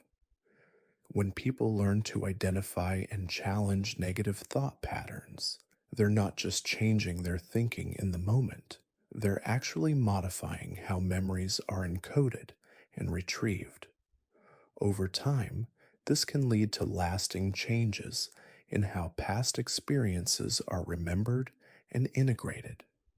For addiction recovery, understanding memory's role in craving and relapse has led to new treatment approaches. Drug associated memories can trigger powerful urges long after the physical addiction has been overcome. Therapies that work with these memory systems, helping to weaken the associations between environmental cues and drug use, can significantly improve recovery outcomes. The social dimensions of memory also play crucial roles in therapeutic settings. Group therapy works partly because sharing memories with others can help modify how those memories are processed and integrated. The act of telling your story to empathetic listeners literally changes the memory through the reconsolidation process, often making it less isolating and more manageable. Family therapy often involves working with shared memories, helping family members understand how different people can remember the same events quite differently. This isn't about determining who's right or wrong, but about recognizing that each person's memory is shaped by their unique perspective and emotional experience. Understanding this can reduce conflict and increase empathy within families. The emerging field of narrative therapy explicitly uses the reconstructive nature of memory to help people rewrite their life stories. By helping clients identify and challenge limiting narratives about themselves, therapists can facilitate the development of more empowering and accurate self concepts. The stories we tell ourselves about our past literally shape our future possibilities. Art therapy and music therapy tap into the sensory dimensions of memory, using creative expression to access and process memories that might be difficult to reach through verbal therapy alone. The smell of paint, the texture of clay, or the rhythm of music can trigger memories and emotions that haven't been processed through more traditional therapeutic approaches. Dance and movement therapy work with the body's memory systems, recognizing that traumatic experiences are often stored not just in the mind, but in physical tension and movement patterns. By working with the body's memory through movement, these therapies can help release trauma that's been literally embodied. The timing of therapeutic interventions can be crucial for their effectiveness. Recent research suggests that there may be optimal windows for memory modification, both in terms of daily circadian rhythms and in terms of the time elapsed since traumatic events. Understanding these temporal factors can help therapists choose the most effective timing for different types of interventions. Sleep based therapies represent another frontier in memory modification. Since much of memory consolidation occurs during sleep, interventions that work with sleep processes can potentially enhance therapeutic outcomes. This might involve sleep hygiene education, dream work, or even targeted memory reactivation during sleep to strengthen positive memories while weakening negative ones. The role of forgetting in therapeutic healing is often overlooked but equally important. Sometimes, the goal isn't to remember more clearly, but to forget more effectively. Therapeutic approaches that help people let go of memories that no longer serve them can be just as valuable as those that help process difficult memories. Okay, this doesn't mean suppressing or denying experiences, but rather allowing natural forgetting processes to work more effectively. When we understand that forgetting is an active process that serves important psychological functions, we can work with it rather than against it in therapeutic settings. The integration of technology into memory based therapies is creating new possibilities for treatment. Virtual reality environments can provide controlled settings for exposure therapy, allowing people to process traumatic memories in safe, graduated ways. These immersive environments can be carefully designed to trigger specific memories while providing the safety and control necessary for therapeutic work. Biofeedback technologies that monitor physiological responses during memory recall can help both therapists and clients understand how memories affect the body. This real time feedback can guide therapeutic interventions and help people learn to manage their physiological responses to difficult memories. The development of personalized therapeutic approaches based on individual memory profiles represents the future of memory based therapy. Just as we're learning that different people have different learning styles, we're discovering that people also have different memory processing patterns that may respond better to different therapeutic approaches. Some people may benefit more from verbal processing of memories, while others may respond better to somatic or creative approaches. Understanding these individual differences can help therapists tailor their interventions for maximum effectiveness. The ethics of memory modification in therapeutic settings raise important questions about identity and authenticity. If we can change how people remember their past, what does this mean for their sense of self? These questions don't have easy answers, but they're crucial considerations as memory based therapies become more sophisticated and powerful. The goal of ethical memory work is not to create false memories or to deny reality, but to help people develop healthier relationships with their authentic experiences. This requires careful attention to the person's autonomy, informed consent, and the preservation of their essential identity while still allowing for healing and growth.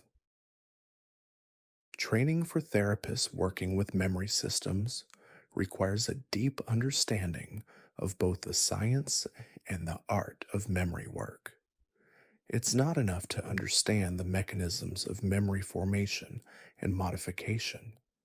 Therapists must also develop the sensitivity and skill to work with these processes in ways that honor the complexity and uniqueness of each person's experience. The future of memory based therapy holds exciting possibilities, from pharmacological interventions that could enhance therapeutic outcomes to brain stimulation techniques that could facilitate memory processing. But perhaps the most promising developments are those that help us understand and work more effectively with the natural healing capacities of the human mind. As we continue to unravel the mysteries of memory and forgetting, we're discovering that these processes are not just about storing information, but about creating meaning, maintaining relationships, and navigating the complex emotional landscape of human experience. The therapeutic applications of this knowledge offer hope for healing that honors both the complexity of human suffering and the remarkable resilience of the human spirit. The gentle art of therapeutic memory work continues to evolve, guided by the understanding that healing often involves not just remembering or forgetting, but transforming our relationship with our own experiences. In the quiet spaces of therapeutic connection, memories can be witnessed, honored, and ultimately integrated in ways that support growth, healing, and the ongoing journey of becoming fully human.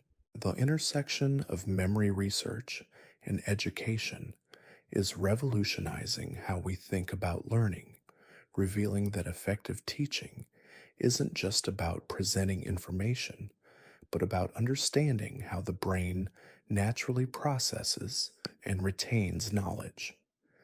This convergence of neuroscience and pedagogy is creating new possibilities for helping people learn more effectively and retain information longer. Traditional educational approaches often work against the brain's natural memory systems, emphasizing rote memorization over meaningful understanding and cramming over distributed practice. But when we align teaching methods with what we know about how memory actually works, learning becomes more efficient, more durable, and more enjoyable.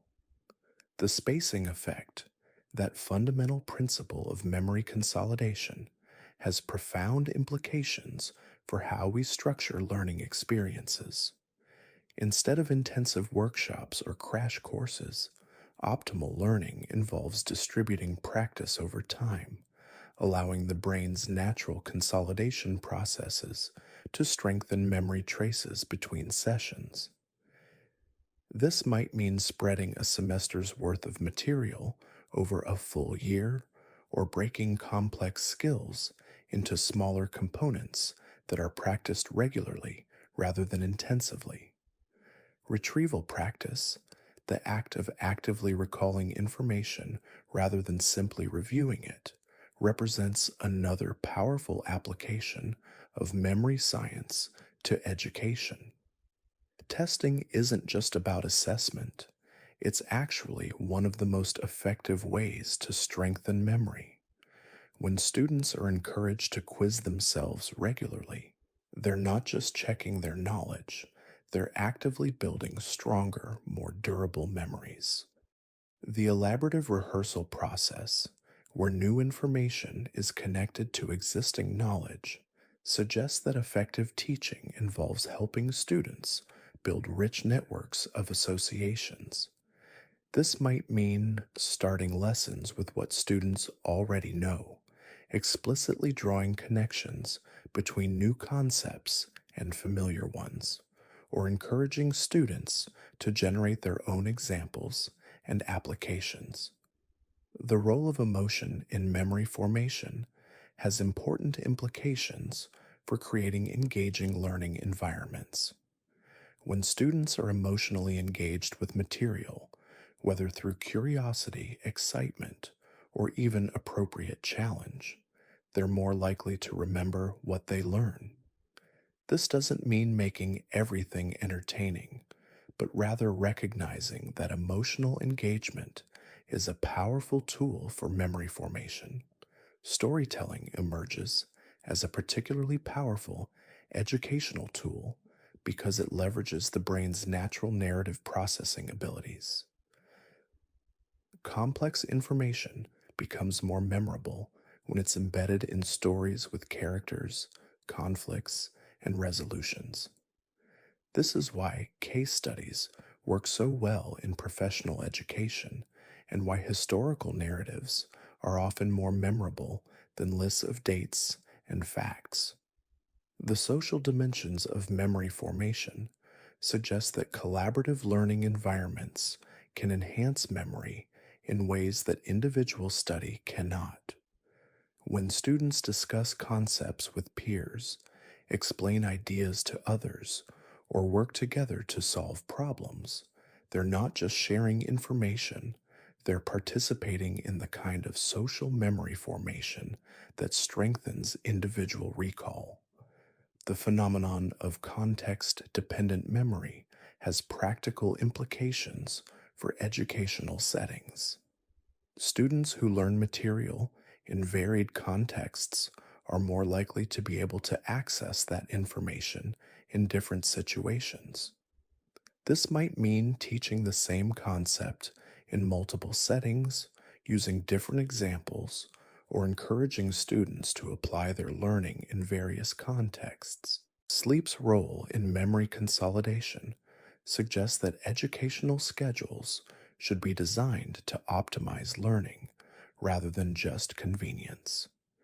Starting school later for teenagers whose circadian rhythms naturally shift toward later bedtimes could significantly improve their ability to form and consolidate memories. Similarly, recognizing that much learning happens during sleep means that adequate rest should be seen as an essential component of education, not a luxury. The attention memory connection reveals why minimizing distractions in learning environments is so important. When students are multitasking, checking phones, or dealing with other distractions, they're not just being rude, they're actually preventing the focused attention necessary for effective memory formation. Creating environments that support sustained attention is crucial for optimal learning. Individual differences in memory processing suggest that one size fits all approaches to education may be inherently limited. Some students may benefit from visual presentations, others from auditory explanations, and still others from hands on experiences. Understanding these differences can help educators design more inclusive and effective learning experiences. The malleability of memory during reconsolidation has implications for how we think about review and revision. Each time students recall information, they have an opportunity to strengthen and refine their understanding. This suggests that review sessions should be active and engaging rather than passive, encouraging students to reconstruct their knowledge rather than simply rereading material. The relationship between memory and expertise reveals why mastery takes time and sustained practice. Experts in any field don't just know more facts, they have more elaborate and interconnected knowledge structures that allow them to see patterns and make connections that novices miss. This suggests that education should focus on building these knowledge networks rather than just accumulating isolated facts. The forgetting curve and its implications for long term retention suggests that educational systems should be designed for durability rather than just immediate performance. This might mean less content covered more thoroughly, with regular review and application built into the curriculum rather than treated as optional extras. Technology's impact on memory and learning is creating both opportunities and challenges for education. Digital tools can provide personalized learning experiences, immediate feedback, and access to vast amounts of information, but they can also create distractions, reduce deep processing, and potentially weaken the memory systems they're meant to support. The key is using technology in ways that enhance rather than replace natural memory processes. This might mean using digital tools to create spaced repetition systems, to provide varied contexts for learning, or to facilitate collaborative knowledge construction. The goal is to leverage technology's strengths while preserving the cognitive benefits of active memory formation. Adaptive learning systems that adjust to individual students' memory patterns and learning needs represent the future of personalized education. These systems can track how well students remember different types of information, identify optimal spacing intervals for review, and suggest learning strategies based on individual memory profiles. The assessment of learning is also being transformed by memory research. Instead of relying solely on high stakes testing at the end of courses, educators are recognizing the value of frequent low stakes assessments that serve both to strengthen memory through retrieval practice and to provide ongoing feedback about learning progress. Portfolio based assessment, where students demonstrate their learning through collections of work over time, aligns well with what we know about memory formation and consolidation. This approach allows for the kind of distributed practice and elaborative processing that leads to durable learning. The training of educators in memory science is becoming increasingly important as we recognize that effective teaching requires understanding how the brain learns. This doesn't mean turning teachers into neuroscientists, but rather helping them understand the basic principles of memory formation and how to apply them in their classrooms. Professional development programs that focus on memory science can help educators understand why certain teaching methods work better than others, and how to design learning experiences that align with the brain's natural learning processes. Well, this knowledge can transform not just individual teaching practices, but entire educational systems. The application of memory research to special education is revealing new possibilities for helping students with learning differences.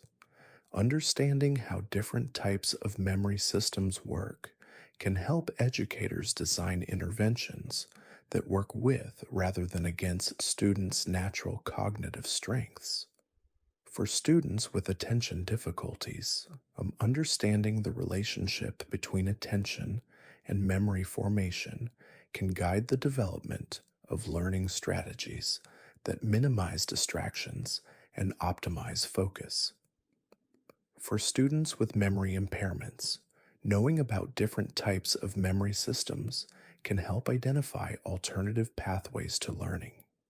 The cultural dimensions of memory and learning remind us that educational approaches must be sensitive to the diverse ways that different communities understand and value knowledge. Some cultures emphasize individual achievement and personal knowledge, while others prioritize collective learning and shared wisdom. Effective educational systems must honor these differences while still providing all students with the tools they need to succeed. The future of education will likely involve increasingly sophisticated applications of memory science, from brain computer interfaces that could enhance learning capacity to pharmacological interventions that could improve memory formation. But perhaps the most important developments will be those that help us create learning environments that honor the natural beauty and complexity of how human minds grow and develop. The gentle art of teaching and learning continues to evolve, guided by the understanding that education is not just about transferring information, but about nurturing the remarkable capacity of human minds to grow, adapt, and create meaning from experience. In the quiet moments of genuine learning, when understanding dawns and knowledge becomes wisdom, we witness the beautiful collaboration between conscious intention and the unconscious processes of memory formation that make us uniquely human. As we draw closer to the end of our peaceful journey through the landscapes of memory and forgetting, we find ourselves in a place of deeper appreciation for the remarkable complexity and beauty of these fundamental human processes. The gentle rhythm of encoding and consolidation, of remembering and letting go, continues its ancient dance in the quiet theaters of our minds, creating the continuous stream of consciousness that makes each of us who we are. The mysteries of memory extend into the realm of creativity, where the interplay between remembering and forgetting becomes a delicate dance of inspiration and innovation. When we understand memory not as a rigid filing system, but as a fluid, associative network, we begin to see how creativity emerges from the unexpected connections between seemingly unrelated experiences and ideas. Creative individuals often possess what researchers call divergent memory networks, where information is stored in ways that allow for unusual and surprising connections. The poet who sees a connection between the flutter of autumn leaves and the rhythm of a heartbeat, or the scientist who links the pattern of soap bubbles to the structure of the universe, is drawing on memory systems that prioritize flexibility over rigid categorization. This creative flexibility may actually depend on a certain amount of forgetting. When we remember every detail of how something is supposed to work or what the conventional wisdom says, we may be less likely to imagine new possibilities.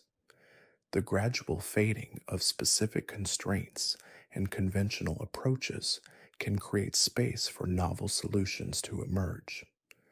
The phenomenon of incubation, where creative insights often come after a period of not actively thinking about a problem, reveals how memory works behind the scenes of consciousness. During these quiet periods, the brain continues to process information, forming new associations and connections that can lead to sudden moments of insight. The solution that appears in the shower or during a walk wasn't created in that moment, but was slowly assembled through unconscious memory processes. Sleep plays a particularly important role in creative memory processing. During REM sleep, the brain engages in what researchers call memory mixing, combining elements from different experiences in ways that would never occur during waking consciousness. This nocturnal creativity may be why so many artists and inventors report getting their best ideas in dreams or upon waking. The relationship between memory and artistic expression reveals how our past experiences become the raw material for creative work. Every painting, poem, or piece of music draws on the artist's accumulated memories. But the creative process involves more than just recalling these experiences. It requires the ability to transform, combine, and reinterpret memories in ways that create something entirely new. Musicians often describe how melodies seem to emerge from somewhere beyond conscious memory, as if they were remembering songs they had never heard before. This phenomenon may reflect the brain's ability to extract patterns from countless musical experiences and recombine them in novel ways. The familiar becomes unfamiliar, the remembered becomes reimagined. Visual artists work with visual memory in similarly complex ways. The painter who creates a landscape from imagination is not just inventing colors and forms, but drawing on a vast repository of visual experiences. The way light falls across a field, the texture of tree bark, the color of sky at dusk, all these memories inform the creative process, even when the artist is not consciously aware of their influence. Writers perhaps work most directly with memory, transforming personal and collective experiences into narratives that resonate with others. The novelist who creates a character is drawing on memories of real people, but the creative process involves forgetting specific details while preserving emotional truths.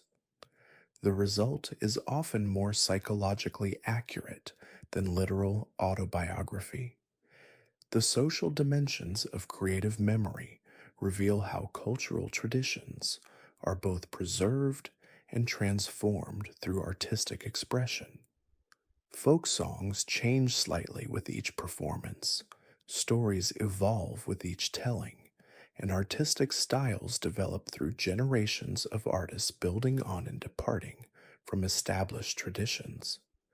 This cultural memory is both conservative and innovative, maintaining continuity while allowing for change. The digital age has created new challenges and opportunities for creative memory. On one hand, the vast amount of information available online can overwhelm our natural memory systems and potentially inhibit the kind of deep, sustained reflection that feeds creativity. On the other hand, digital tools can help us organize and access our memories in ways that support creative work. The phenomenon of cryptomnesia, where people unconsciously plagiarize ideas they had forgotten encountering before, reveals how permeable the boundaries between memory and creativity can be. What we think is original creation may sometimes be unconscious recollection, while what we think is simple remembering may involve significant creative reconstruction. The relationship between trauma and creativity illustrates how even difficult memories can become sources of artistic expression. Many artists describe how working through traumatic experiences in their art helps them process and integrate these memories in healing ways. The creative process becomes a form of memory therapy, transforming pain into beauty and meaning. The role of forgetting in creativity extends beyond just letting go of constraints to include the ability to forget one's own previous work. Artists who become too attached to their past successes may struggle to innovate, while those who can let go of what they've done before remain open to new possibilities. This creative forgetting is not about losing skills or knowledge, but about maintaining the fresh perspective that feeds artistic growth. The phenomenon of artistic blocks often involves memory in complex ways. Sometimes creators become stuck because they're trying too hard to remember how they achieved success before, while other times they're paralyzed by memories of past failures. Understanding these memory patterns can help artists develop strategies for overcoming creative obstacles. The collaborative nature of much creative work reveals how shared memory systems contribute to innovation. Jazz musicians build on each other's musical ideas in real time, creating collective improvisations that no individual could achieve alone. Scientific research teams combine their different areas of expertise and memory to solve problems that exceed any individual's capacity. The preservation of creative works becomes a form of cultural memory, allowing future generations to build on the innovations of the past. Libraries, museums, and archives serve as external memory systems for human creativity, maintaining access to the accumulated artistic achievements of our species. The democratization of creative tools through technology is changing how creative memory is formed and accessed. Anyone with a smartphone can now create and share artistic works, leading to an explosion of creative expression, but also to challenges in maintaining quality and preserving the most valuable contributions for future generations. The study of creativity across cultures reveals different approaches to the relationship between memory and innovation. Some cultures emphasize faithful preservation of traditional forms, while others prioritize individual expression and departure from convention. These different approaches reflect varying beliefs about the proper relationship between past and present, between remembering and creating. The neuroscience of creativity is revealing how memory networks in the brain support creative thinking. The default mode network, which is active during rest and introspection, appears to play a crucial role in making the kind of loose associations that lead to creative insights. This network draws on stored memories in ways that conscious, focused thinking cannot. The relationship between expertise and creativity in memory systems shows how deep knowledge in a field can both support and constrain creative thinking. Experts have more elaborate memory networks that allow them to see patterns and possibilities that novices miss, but they may also be more constrained by conventional approaches and established ways of thinking. The phenomenon of creative aging reveals how changes in memory systems throughout life can affect creative capacity. While some aspects of memory may decline with age, older adults often show enhanced ability to make unexpected connections and to draw on their vast accumulated experience in creative ways. The forgetting that comes with age may actually free up cognitive resources for creative thinking. The role of emotion in creative memory processing shows how feelings become intertwined with artistic expression. The emotional resonance of memories often determines which experiences become sources of creative inspiration.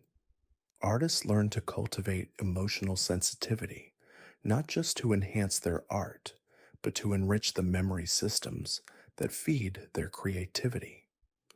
The relationship between attention and creative memory reveals why many artists seek out environments that support both focused concentration and open awareness. The ability to pay attention deeply to immediate experience, while remaining open to unexpected connections and associations, is crucial for creative work. The future of creativity may involve new forms of collaboration between human memory and artificial intelligence. While machines can process vast amounts of information and identify patterns that humans might miss, human creativity continues to depend on the rich, associative, emotionally resonant memory systems that have evolved over millions of years.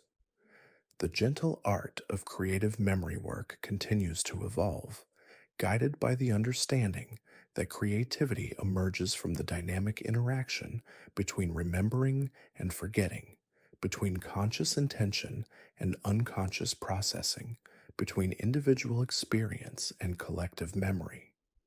In the quiet moments, when inspiration strikes, we witness the beautiful collaboration between all these forces, creating something new from the endless recombination of what has been. As we continue our peaceful journey through the landscapes of memory and forgetting, we find ourselves appreciating not just the practical importance of these processes, but their profound beauty. The way memories form and fade, connect and separate, preserve and transform, reflects something essential about the human condition. We are beings who live simultaneously in the past, present, and future, held together by the gentle threads of memory that weave the tapestry of consciousness. The study of memory and creativity reminds us that we are not just passive recipients of experience, but active creators of meaning. Every memory we form, every connection we make, every pattern we recognize contributes to the ongoing creation of our inner worlds. In this sense, we are all artists, constantly engaged in the creative work of constructing coherent, meaningful lives from the raw material of experience.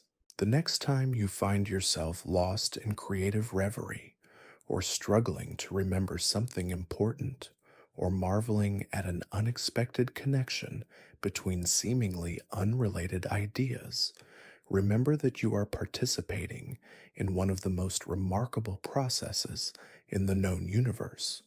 Your brain is not just storing information, but actively creating meaning, not just preserving the past, but using it to imagine new possibilities. The gentle rhythm of creative memory continues its ancient dance, transforming experience into expression, memory into meaning, the personal into the universal. In this quiet space where remembering and creating meet, we discover something essential about what it means to be human. We are the species that not only remembers, but reimagines, not only preserves, but transforms, not only survives, but creates beauty from the raw material of existence. And so our exploration continues, guided by the understanding that memory and creativity are not separate processes, but aspects of the same fundamental human capacity to find meaning in experience and to share that meaning with others. The stories we tell, the art we create, the connections we make all emerge from the same source, the remarkable ability of human minds to transform the chaos of experience into the ordered beauty of conscious understanding. The gentle interplay between memory and forgetting reaches its most profound expression in the quiet moments of our daily lives, where the invisible threads of recollection weave together to create the tapestry of human experience. As we drift toward the close of our peaceful exploration, we find ourselves in a place of deeper appreciation for these remarkable processes that shape every moment of our existence. In the soft light of understanding, we begin to see that memory and forgetting are not opposing forces, but complementary aspects of the same elegant system. Like the rhythm of breathing, where each inhalation make space for the next exhalation, our minds continuously gather experience while releasing what no longer serves us. This delicate balance allows us to carry forward the wisdom of our past while remaining open to the possibilities of the future. The beauty of this system lies not in its perfection, but in its humanity. Your brain doesn't simply record events like a digital camera, but actively constructs meaning from the fragments of experience, weaving together sensory details, emotions, and associations into the rich narratives that become your memories. Each time you recall a moment, you're not just accessing stored information, but participating in the ongoing creation of your own story. This reconstructive nature of memory might seem like a limitation, but it's actually one of our greatest gifts. It allows us to learn from experience, to find new meanings in old events, and to gradually heal from difficulties by reframing them within the larger context of our lives. The embarrassing moment that once felt catastrophic can become a source of humor and humility. The painful loss that once seemed unbearable can transform into a deeper appreciation for connection and love. The forgetting that accompanies this process is equally essential. Without the ability to let go of irrelevant details, to soften the edges of painful experiences, and to make space for new learning, we would be overwhelmed by the sheer volume of our accumulated experiences. Forgetting is not a failure of memory, but a sophisticated filtering system that helps us focus on what truly matters. As we've discovered throughout our journey, this intricate dance between remembering and forgetting shapes every aspect of human experience. It influences how we learn and grow, how we form relationships and maintain connections, how we create art and solve problems, and how we construct our sense of identity over time. The memories we carry forward and the experiences we allow to fade both contribute to the ongoing project of becoming who we are. The social dimensions of memory remind us that we don't navigate this process alone. Our memories are shaped by the stories we share, the conversations we have, and the communities we belong to. The gentle act of reminiscing with old friends, the careful preservation of family traditions, and the collective work of cultural memory all contribute to the larger tapestry of human experience. In our modern world, where technology increasingly mediates our relationship with memory, it becomes even more important to understand and appreciate these natural processes. While digital tools can supplement and support our memory systems, they cannot replace the deeply human work of creating meaning from experience. The most sophisticated computer can store vast amounts of information, but it cannot transform a simple sensory detail into a profound emotional truth the way human memory can. The future of memory research holds exciting possibilities for understanding and supporting these processes, from therapeutic applications that help heal traumatic memories to educational approaches that work with rather than against the brain's natural learning systems. But perhaps the most important insights will continue to come from the quiet observation of how memory works in the gentle rhythms of daily life. As you go about your days, notice how memories surface and fade, how certain scents or sounds can transport you instantly to another time and place, how the act of telling a story can bring back details you thought you'd forgotten. These moments of spontaneous recollection are not accidents, but expressions of the sophisticated memory systems that operate continuously beneath the surface of consciousness. Pay attention to the way your memories change over time, how events that once seemed overwhelming become manageable, how experiences that once felt isolated begin to connect with larger patterns of meaning. This ongoing transformation is not a distortion of truth, but an expression of the dynamic, living nature of human memory. And in those moments, when you struggle to remember something important, or when a treasured memory begins to fade, remember that you are participating in a process that has shaped human consciousness for millennia. The gentle flow between remembering and forgetting is not something to be conquered or controlled, but something to be honored and appreciated as one of the most remarkable aspects of being human. The next time you drift off to sleep, knowing that your brain will spend the night sorting through the day's experiences, deciding what to keep and what to release, take comfort in the knowledge that this ancient process continues its quiet work. Your memories are being tended by systems that have evolved over millions of years to serve your deepest needs for meaning, connection, and growth. And when you wake, perhaps with fragments of dreams still clinging to consciousness, or with sudden clarity about something that had been puzzling you, remember that you've participated in one of the most mysterious and beautiful processes in the known universe. Your sleeping brain has been engaged in the gentle art of memory consolidation, weaving together the threads of experience into the ongoing tapestry of your life.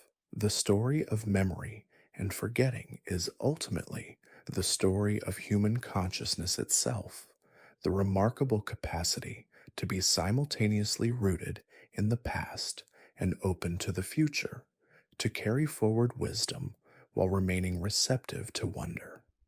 In this delicate balance between holding on and letting go, we find the essence of what it means to be consciously, beautifully, imperfectly human. So, as we close this gentle exploration, carry with you not just the knowledge of how memory works, but an appreciation for the profound beauty of these processes. Your memories are not just records of what has been, but active participants in creating what will be. They are the gifts you give to your future self, the stories that connect you to others, and the foundation upon which all human meaning is built. The gentle rhythm of remembering and forgetting continues its ancient dance, moment by moment, breath by breath, creating the continuous stream of consciousness that flows through each of us like a quiet river. In this peaceful current, we find not just the mechanics of memory, but the very essence of human experience, the remarkable ability to find meaning in the fleeting moments of existence and to carry that meaning forward into the vast, unknowable future. Sleep well, knowing that your memories are safe in the tender care of your remarkable brain, and that tomorrow will bring new experiences to weave into the ever-growing tapestry of your unique and precious life. The science of memory and forgetting reveals not just how we remember, but why we're human, not just what we keep, but what we become. And in that becoming, in that gentle transformation from moment to moment, lies the quiet miracle of consciousness itself.